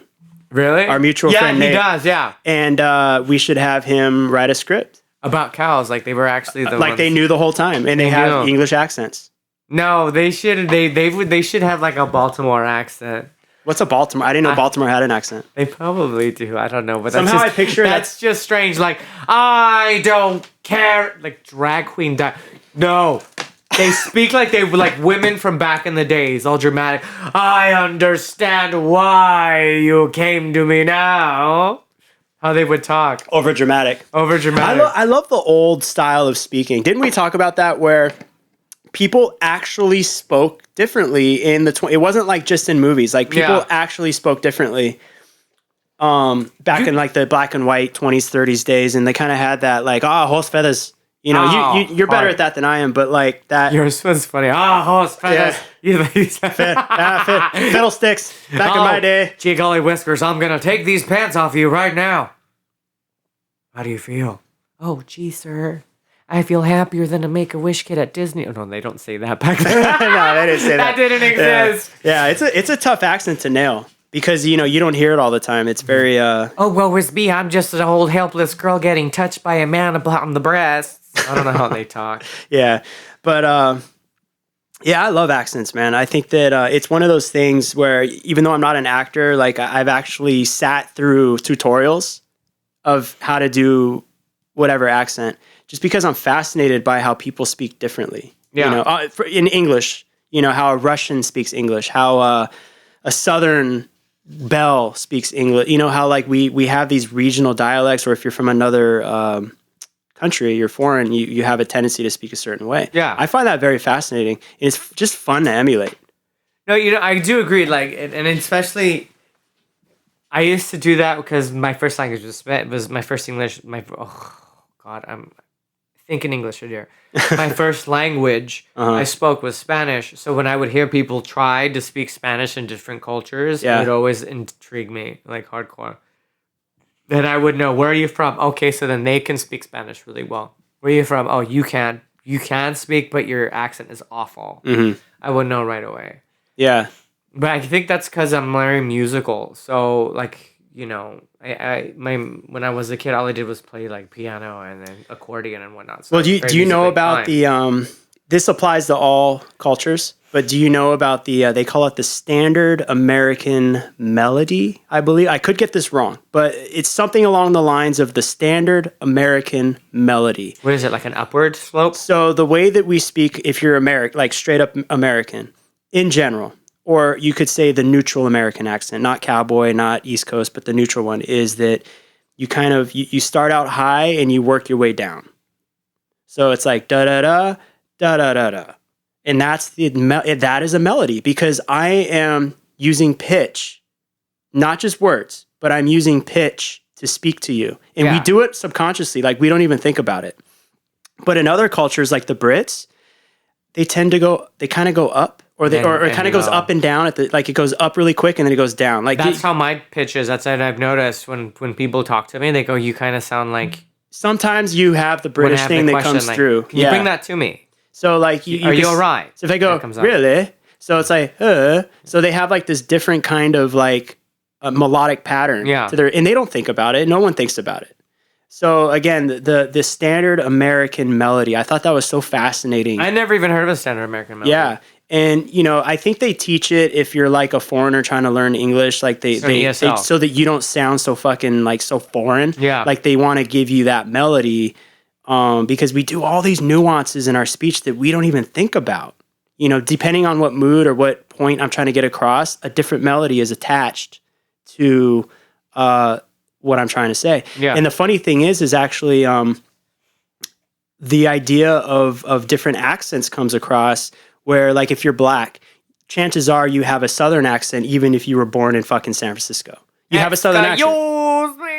You know, or let's do your thing. Let's try to guess an accent where we're from. Okay, so you try to guess where I'm from. My accent is from, and I try to guess where your accent. If you try to make one, how's that? Okay. I only have a few, by the way, but go ahead. I'll just go ahead and start with the first one, which is really obvious. Okay. Oh my god. The Valley. But what valley? The San Fernando Valley. Okay. The rich white kid area. Oh my god. Like, OMG. I totally LMAO because IDK. That's funny, man. All right, I got one for you. Okay. Who keeps calling me? Yeah, man, you're blowing up. You're an important dude. This is crazy. I got the one and only Adyr, and his agent's blowing him up right now. Probably. No, I already talked to all of them. They know. Well, I tell you what, I'm about as flustered right here talking to you, boy, like a pack of coon dogs trying to eat corn through a fence right now. I tell you what, boy. You definitely sound like you're from South Africa. South Africa? Yeah. No shit. I'm like totally, because I remember South Africa. All right, give me another accent. Wait, yours is Texas? TX Southern? I'm thinking so, yeah. Midwestern Southern? Yeah. Midwest. Oh, you lock and loader? Ah, shit dang. That's like my only accent. All right, what else you got? I'm gonna guess it right now. So racist. I'm gonna guess it right now. It's gonna get really bad. We're gonna get hated on for a lot of this shit. You know what it is? All right, before you start. What do you want to go? What is this? Who is that? This is not my sandwich. What do you want to eat today? What? Russian? Who's calling my phone? Russian. I'm trying to sound African. Oh, dude, that was Russian. That was not African. You're talking about like straight from African. Yeah. But Africa is so Don't talk broad. like that. It's so broad. There's what a million. do you want to do? Oh my God, that's horrible. But you know that brings me up. Do you know who Terrence McKenna is? No. Listen to after this, and you get time. Listen to on YouTube a few of Terrence McKenna's lectures. He's dead now, but back in the '90s, he's kind of like who I think it's Timothy Leary. Do you know who he is? The guy that was like all about LSD and kind of brought that to the forefront. No. Okay. Oh wait, he's the one that was testing it. The government gave it to him to test on people back in the days, right? I don't know the whole story, but I know that he's kind of the first one to kind of bring, like in the hippie movement in the 60s, he kind of brought it to the like he was talking, he brought a dialogue to the use of psychedelics. Anyway, Terrence McKenna, he's kind of like a more modern day, like in the 90s, like Timothy Leary. I think that's what was his name, was Timothy Leary. Anyway, he has this thing, this amazing like lecture and theme about this idea of culture. And he's brought it up and said, I'm going to butcher the fuck out of it, but I'll just give you the gist. Is his whole thing is culture is not your friend. And I fucking love that. It isn't your culture. No. And I love that because when you really think about it, as individualistic as you think you are, all of us, your thoughts, your behaviors, your mannerisms, the way you speak, all has to do with the culture that you were brought up in. That's why if you're black but born in fucking San Diego, you're gonna have a southern accent, like you're from the fucking South, because Let's keep it real. You're gonna have a ghetto accent because that's part of your culture. It has nothing to do with you being black. It's because you were brought up in a culture, and that was the social pressure upon you as a child, and therefore this is how you act, this is how you speak, this is the music you listen to, and this is where, like, and I say this straight up. It's not where it's not. That sounds more like social standards. Well, yeah, it's society. It's society. Yeah. And his whole thing is that we need to kind of, part of the waking up process, again, I'm butchering this, but the idea is that we need to realize that culture puts you in a box. And we need to realize that culture is not your friend, that culture, on the contrary, is very ugly because it boxes you in thought. It creates biases. Yeah. And my whole thing is like, like I said, and I said this earlier, I don't give a flying fuck where you're from, what your sexual orientation is, bi, tri, whatever, trans. I don't give a fucking shit. I really don't. I look at the person, the human being. And what I find is that people can't look past, skin color, or they can't look past where you're from or whatever. I feel like culture has made certain people ignorant and certain people it creates more biases because what was that saying? Biases are the story you create about somebody before you get to meet them. Yeah. Oh wow. Yeah. That's what it is. Yeah. Before you get to hear their story, you have already created a story. Yeah. And I think your mannerisms and how you portray yourself, even though you can kind of be like, yo, what's up, dog? Like. But you can be like a stand-up dude. Like you can be an awesome but you're not portraying yourself as such. And I'm not saying that this one particular culture is better than the other, but I'm saying that I think people need to be aware about how absolutely influenced that they are. I've seen. I create mine by how they tip. Say what? I judge them by how they tip. I love that. Anyway, so the whole culture thing, and Terrence McKenna talks about it, is it doesn't matter if you're black, white, Mexican, fucking Chinese, nothing. It doesn't fucking matter. But your culture has kind of brainwashed each of us. And subculture, whatever particular subculture you were influenced by, there's a certain amount of brainwash that went along with that. So the music you like, the way you dress, the way you portray yourself, the way you talk, all has to do with that culture. Well, the other thing has to also do about the history they've had, because I know the Chinese hate the Japanese because of historical reasons. Mm-hmm. I don't hate any race, but I have my, situational racist. I think everybody does. Yeah, really. Of them. Yeah, I mean, but through back cultures, I know the Chinese sometimes don't like the Brits. A lot of people in Asia don't like the Brits because of what they've done. Yeah. Through history. I don't like Brits because they don't tip. No, I'm just kidding. I just don't like how they moan. Oh yes. They moan in an English accent. That's funny. They do the high to the low. Oh. Like Hugh Grant getting. Oh shit. I envision a Brit, a high society Brit, asking permission to do any sexual act very politely. I've had some with a tea in his hand with the pinky out. Of that, yeah, but I haven't seen the pinky out, but I was with some we were all high. He was married, but it didn't matter when you're high. We hooked up, but he asked permission. Do you mind if you do this for me?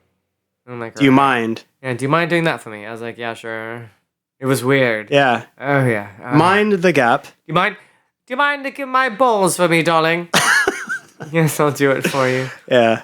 Is it right if I do this to you? I was like, yeah. That is so weird. Is it all right if I do this? I had him do that. Wow. It was weird. Yeah. And I was like, oh my gosh, you give me flashbacks. Yeah, it sounds like you're really going on the adventure, back in your past. Certain things in my life I just forget until little things are brought up, and then it's it takes one word, and I'm like, oh my gosh. Yeah. But anyway, definitely listen to Terrence McKenna. McKenna, I'm gonna write that down right now. What an amazing. You know what it is how there are geniuses of certain crafts. Yeah. Michael Jordan was a genius at basketball, and Beethoven was a master genius of classical music. Yada yada. You get my drift. Terrence McKenna is a legitimate master at the craft of, what is it called? Orating or speaking. You got me on that. Yeah. I don't even know how to say that. Oration. I don't know. Something oral. Yeah. He's an oral genius. Blowing. He's an oral genius. With words. I want to meet him. With words. Yeah. Oh, okay. But yeah, no, I would love for you to listen to him. What's his name again? Terrence McKenna. Terrence McKenna. And I want you to listen to some lecture. Look up the YouTube Society's Not Your Friend. Look that up, and then you and I will talk. Okay. So we can kind of compare notes. That's crazy. Does it recognize names? Mm-hmm. I put Terrence McKenna. Dude, technology's so nuts. One day that shit's going to be all up in your eyeball. That's coming in our lifetime. I refuse to do it. I won't do it. I want my freedom. But I guarantee you, the kids, the younger generation, will wait in line at the Apple store to get the implant. Mm-mm. I had a friend of mine who had the Google glasses, and the way that you're looking at the screen. What is it? What is the Google? I've heard of that. What is that? It's crazy nuts. It's literally. Is it VR? What's VR? Virtual reality. Is it three-dimensional? No, it's not. It's just glasses, and then the section of the glasses has I know what it screen, is. So you it's a heads-up display. I get it. Yeah. But it does everything. It would recognize my face, and then it would go to the Facebook. Is this the person you're looking for? His name is Adyr Villavicencio. And I'm like, whoa. Oh, wow. It would recognize things. Yeah. You know how the cameras, when on phones, when they have the square around a face when it does face recognition? Yeah, yeah. That's what it had it. Yeah. So... I would look at my friend, and I'd be at a party, and it's all these different facial recognitions, and it would say, "Here's that person, here's that person, here's that person, here's their Facebook pages." It'll just by the shape. And what's interesting is that idea was kind of touched upon in Ex Machina. Am I saying that right? Oh, Ex Machina. Machina, right? Yeah. Ex Machina is where the guy that came up with the AI used, because I guess he was the guy for Google, the Google of that world. And because he created the system, he hacked back into it and was able to use all the phones in the network, which means billions of phones or however many people there are. And because all the cameras, they say the cameras are on at all times. Yeah, they are. They never shut off. So you and I speaking, if the phone's sitting here and it's capturing me, it's capturing the context of my facial expression at all times. Not me. Mine's covered. See that? Yeah, I see that. Yeah, you got a nice case. You don't know me. You don't know me, girl. I smart, girl. This is a conspiracy. Conspiracy. You don't even know conspiracy because it's scary and aspiracy, honey. Oh, I got you. Conspiracy. That makes sense. You don't know me. They never gonna know me, honey. Mm-mm. Oh man. So I gotta talk a little more about anime because, dude, lately I'm fucking obsessed with anime. Like, seriously. It's awesome. Recommend me a couple like that I could check because I've seen Ghost in the Shell, the Miyazaki films, all those. Did you see Michiko and Hachin? No, I did not. You have to watch that one. Okay, so say it again. The people that do Ghost in the Shell. Yeah. What are the producers' names? I mean, not Ghost in the Shell. Cowboy Bebop. Oh God, I love that. I love Cowboy Bebop. Samurai Champloo. Right. Which you got me on that, which is good. It's not as good as Cowboy Bebop. Wait, how far are you in the episode though?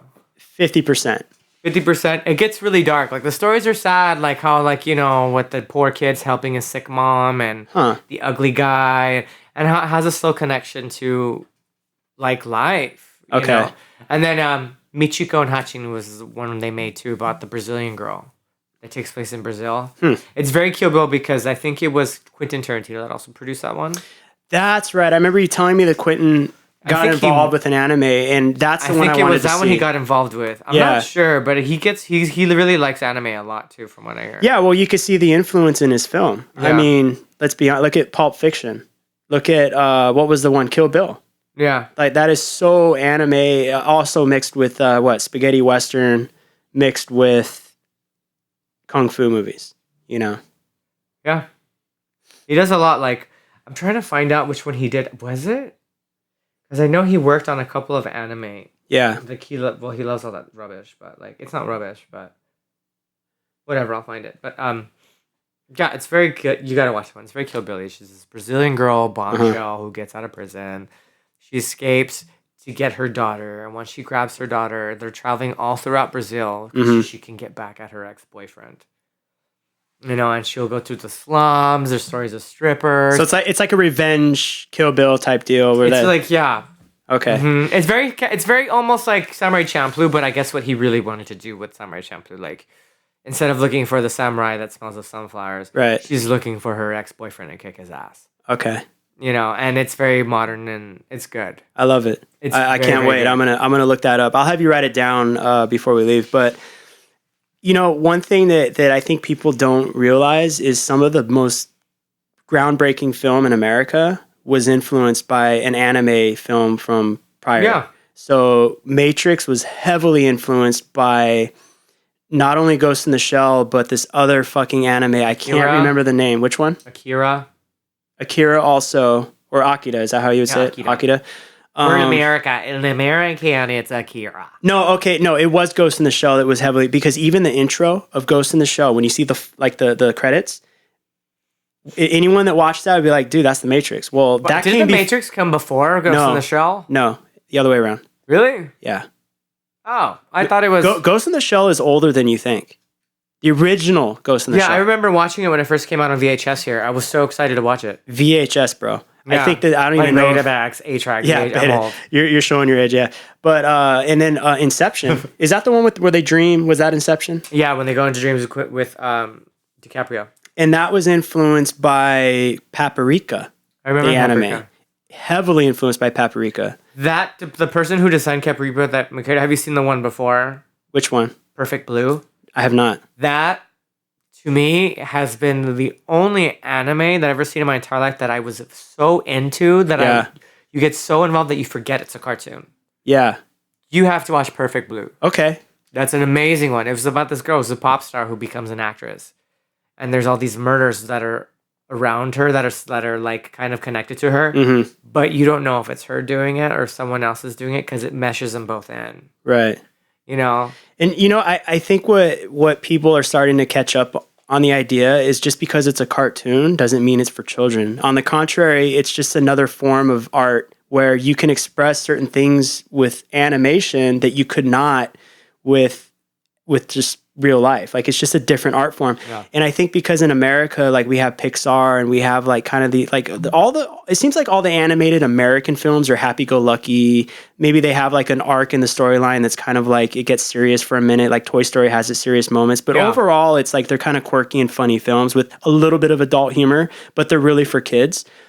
It's the absolute opposite, I think, in Japan, where anime is for adults, but they have like Sailor Moon, which I think is for children, shit like that. Am I wrong? This is really dark. There's two types. But why am I under the impression that Sailor Moon is like a total children, little girl It was a shonen comic, a shoujo or whatever. It was a female comic, but it's very dark about like good and evil and how she's an incarnate of this princess from an era eons ago that used to exist in the world that we call Earth, between like there was humans, like humanoids in the planet in the moon and a lot of war. It's pretty serious, but then they make it funny and cutesy at the same time, but the story is really dark. Interesting. I had no idea. I just see it on that surface level where it's just a bunch of little girls with superpowers. No, they fight and it gets really serious. There's a lot of death. They die a couple times. And there's deaths and the old version was cutesy and sassy, but then they remastered the new one, which is out right now on Hulu, which is based on the manga, which is very serious and dark. It's much more for adults. And, remind me, manga, or at least for people that don't know, manga is like, it's huge in Japan where it's like their comics, right? Like is that what manga is? Is like comics? You know what, to be honest, manga and anime is a part of the Japanese culture, especially after World War II when they bombed. They had no source of films, from what I remember. I recall what I learned about the history of anime and manga. So they would do manga, and now manga was a form of entertainment for them. So they would have different types of manga, like soap opera, serious ones, and happy ones, and very realistic forms of human things, like what we do on an everyday basis. Whereas when cartoons were created here in the United States, it was more for entertainment purposes, like Steamboat Mickey. It was all laughter and funny and ha ha ha. Yeah. They were two totally different things. So that's why anime is so huge in Japan, and that's what's more on a serious level, whereas a cartoon character dies, they're dead. Unless they come back from Nirvana, or else it's a quirky, like, bubbly type of anime, but in general, they're dead. Yeah. Whereas in America, like I said, it does the bamboozle phase with the explosion. Yeah, like the Wile E. Coyote, you know, and he did. Yeah. It's funny, and it really goes to show you maybe also the influence of our different cultures, This is like shit that you grow up with, and how different Japanese culture would be compared to American culture just based on the brainwashing that you got growing up. Like, even though like there's some good shit, obviously there's good shit on television, but there's a lot of crap. And I think it's that combination of the crap and the good shit that really influences. Remember, we talk about culture. I think it all plays into that, man. Yeah. You know what? Like, to be honest, I remember when I started watching anime as a kid, I was still figuring out my sexuality. I knew I was gay, but I was trying to fight it. But it was the first time in my entire life where I saw cartoons where it was okay. There were gay characters, and it was normal. And that's what intrigued me. And that's what got me more involved into anime, I think, if I could remember. It was okay to have that because it's normal. This is what happens in society. This is real life. We didn't see gay characters here. Oh, God, no. We still never do. And if they're the sassy bad guy. Could you imagine the first... Like the devil. A Pixar film with a gay character? Could you imagine that? Jafar was gay. The gay characters from the Lion King, right? From who was Jafar? No, that was Aladdin. Aladdin. Yeah. Jafar was Scar was a gay one. He was a sassy gay one. That's right. They're all gay English men. British and gay and that's the villain. And Abubu. Ababa. Yeah. Yeah, that's right. Talked. That's right. Because that sounds like whoever the villain was in Lion King. I remember he had that real kind of high society, gay English accent. Okay. What? When he said that, when he killed him, I cried when Mufasa died. When he grabbed him, long live the king. You let him go. Remember that part? Dude, I haven't seen that movie since I was a kid. Oh, I cried. I was like, Yeah, there are even the bad guy in Princess and a Frog, the Hoodoo Man. What's his name? What were those guys called? I don't remember. The Voodoo Man, the Shadow Man. The guys with the hats and the skull painted faces that you see in Nolans, the voodoo kings, the voodoo guys. He was a sassy, like, black dude. It makes you wonder, where does that stereotype come from? The villain, you know? I like the villains because I did from acting, you go back and, like, when I was taught a certain type of acting style where you had to go into a psychological background and understand the character's problems and issues and stuff. Where some people, there's different types, but I did this one. Like we had to go through a whole psychological background with them. And villains tend to be the smartest, purest people that just got the short end of the stick and took it to the grave with them. The villain, you mean? Yeah. They were actually the smart ones, the ones that were willing to give love to people, that were so pure-hearted, and then the world's like, fuck you, no, use and abuse, and then they had the victim mentality. And that's where like this. It seems like the supervillain is always like super intelligent. They're like usually millionaires or billionaires. They have access to all these resources, but instead of using it for good, they've turned and used it for evil. Because they have the victim. They believe they're the victim. And the reason why I connected to them though too is because going back to my addict lifestyle, that's how I viewed the world. I was so loving and giving, and then I felt that I was given the short end of the stick. So I had nothing else but either you're gonna love me or hate me. I'm gonna fucking be infamous and not famous now. Right. I was in a negative spot. Yeah. Like everyone was out to get me. And that's the mentality of all of them. Noticed. That's actually really fascinating because I think you don't really draw the connection, but when you really start to see them, like if you had like a little clip of YouTube, villains all in a row, you would see this connection of like this archetype. They were hurt. They're resentful. They're resentful people. Yeah. Like Wicked. You saw Wicked. Well, I haven't seen Wicked. I know I lost my gay points for it. Which one was Wicked? The Wicked Witch of the West point of view of the Wizard of Oz story, I guess. Growing up, why she became the Wicked Witch of the West. Yes, I did. That was a good film. Yeah. They didn't make a movie out of it. Oh, no. I'm thinking Oz. What was the latest Oz film? Yeah, that's the one about... What was that? The Wizard of Oz, the magical Wizard of Oz. That was about the wizard more so, right? Okay.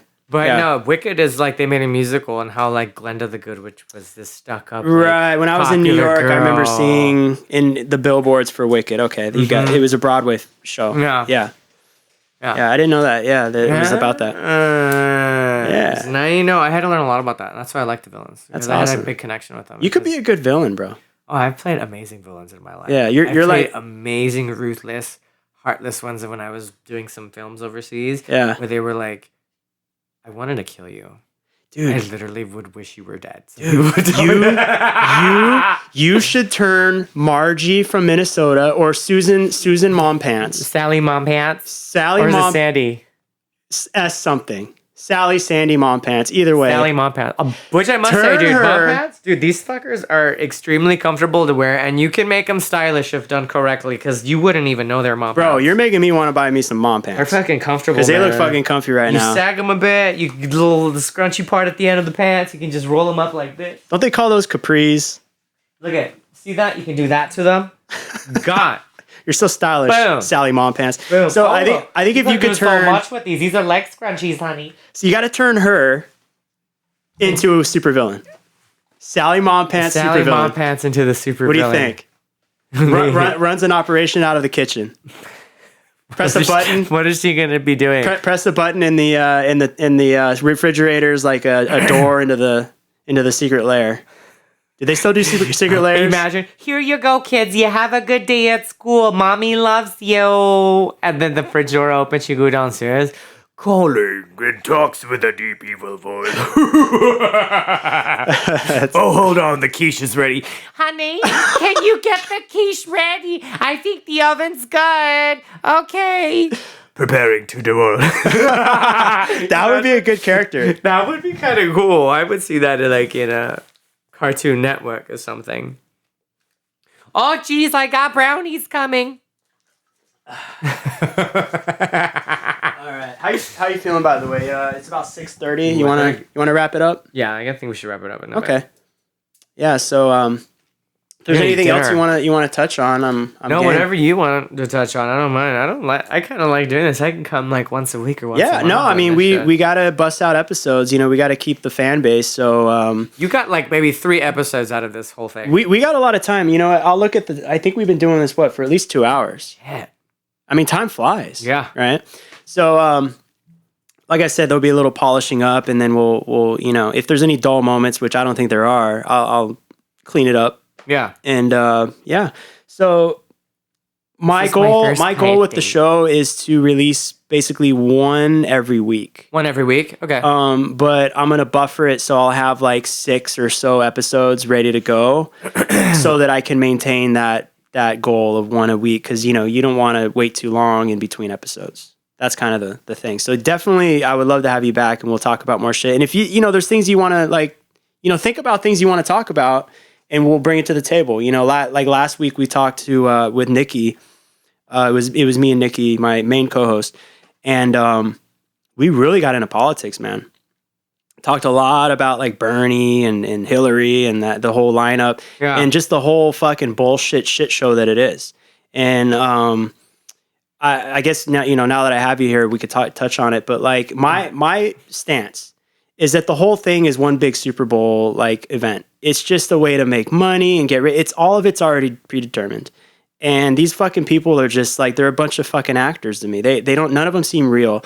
Bernie seems like maybe the most real dude, but unless you really know the guy personally, like how can you really vouch for the guy? You know what I'm saying?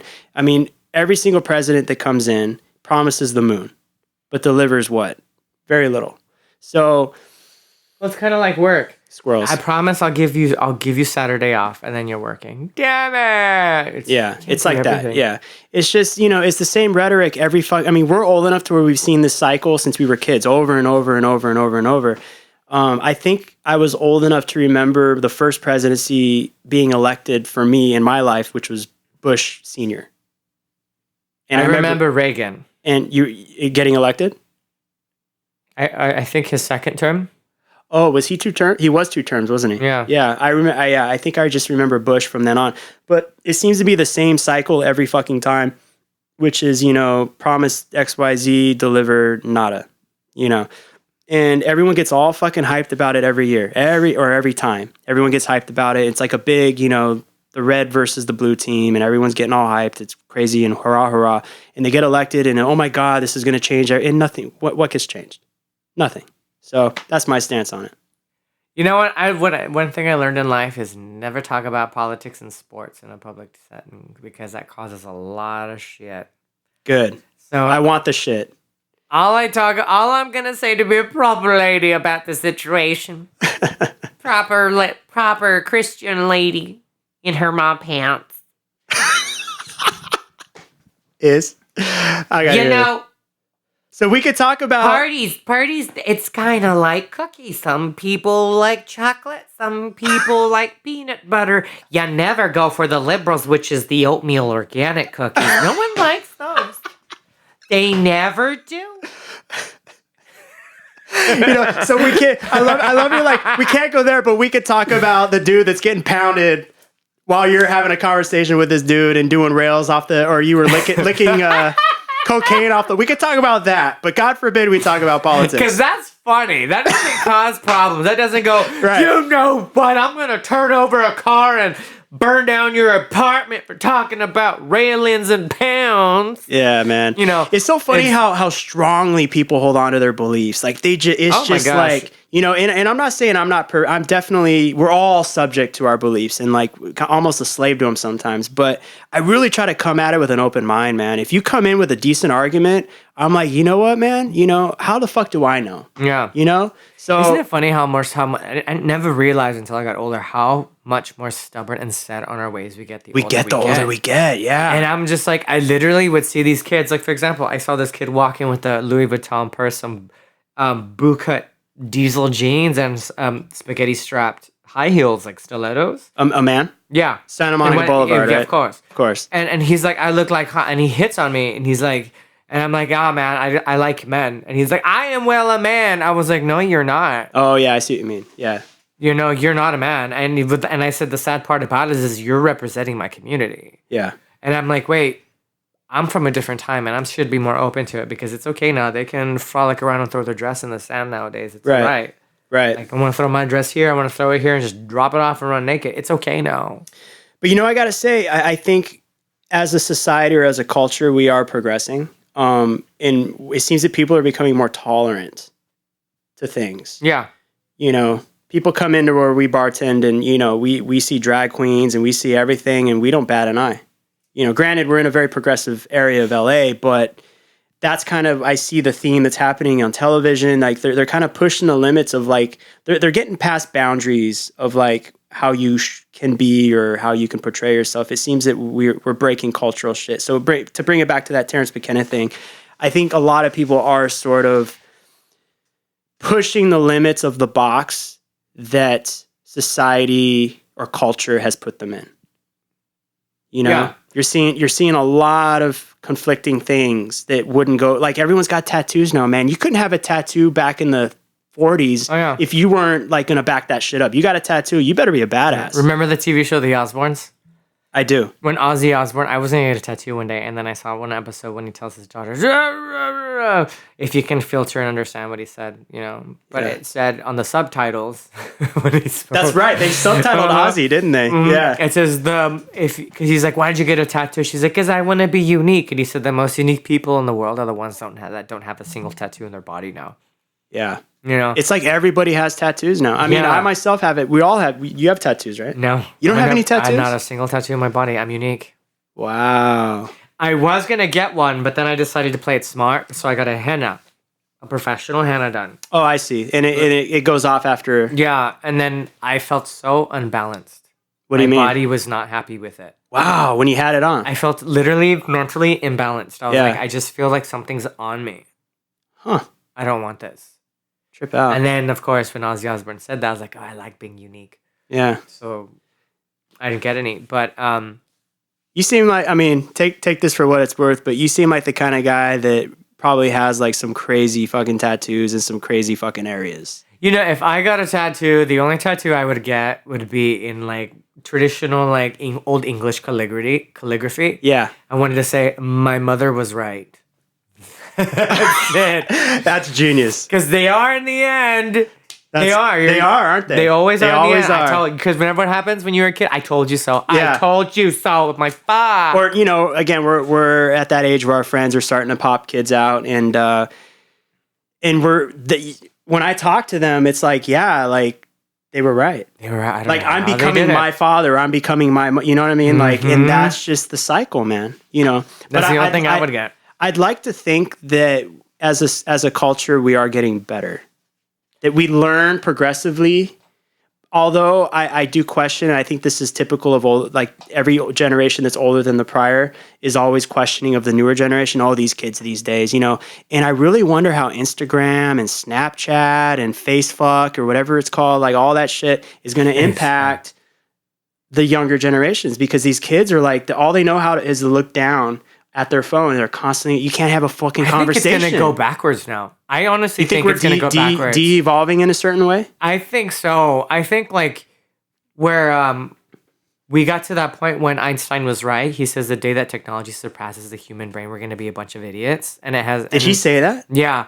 Something like that. Yeah. He said the day modern technology surpasses like human intelligence or something, we're going to be a batch of, I would hate to see the fact they're going to be a batch of idiots or something. Yeah. And then it's people on cell phones like this. Yeah. And it's true. But I think it's because now they're realizing that people are losing their social, like, yeah, we're losing our social skills just because of the media. How is this that you go, hey, you tell a friend, hey, let's go meet up let's meet up in person today. It's like, sure. What time do you want to Skype?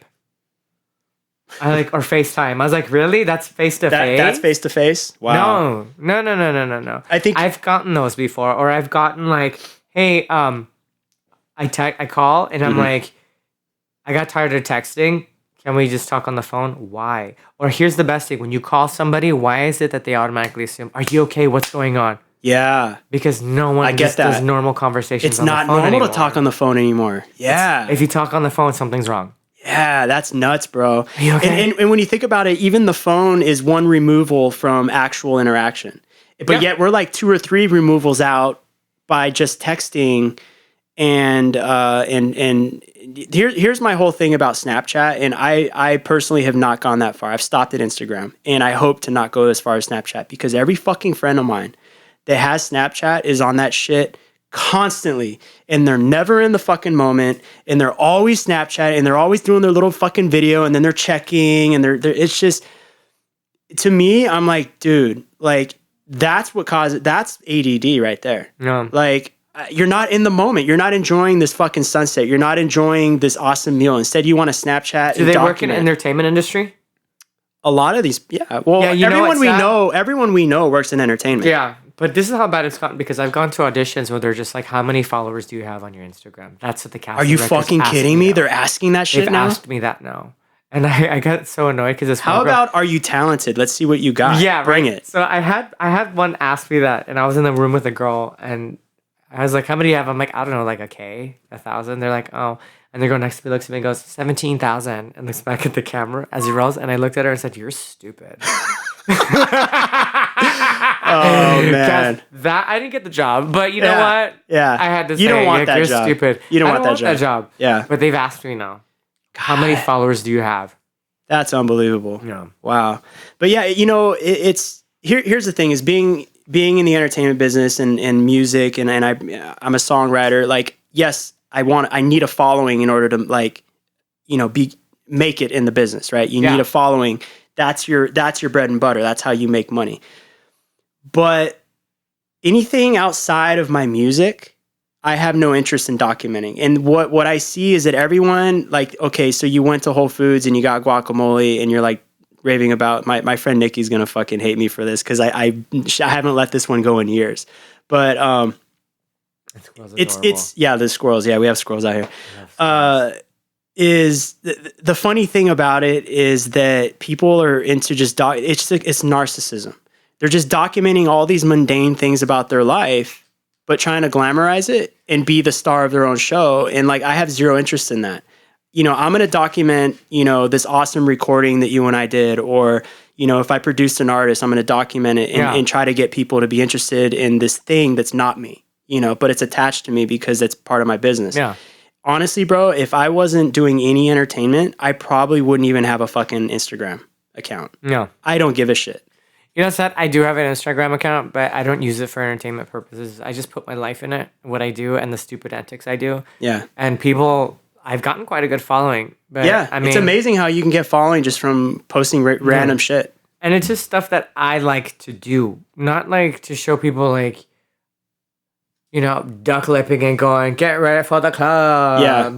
Look who's spinning. Yeah. The crosswalk says walk. I'm fabulous. Yeah. It's none of that. It's like, you're not about the me show. It's not everyone's. It is a me show. Everyone's about the me show. It's like it is, my Instagram is me show, but it's not like it's real me. Yeah. Like what I really do. Like, I mean, I'll do stupid shit. Like if I find I have a habit. If someone draws a penis somewhere, I'll take a picture. I'm like cockpick of the day.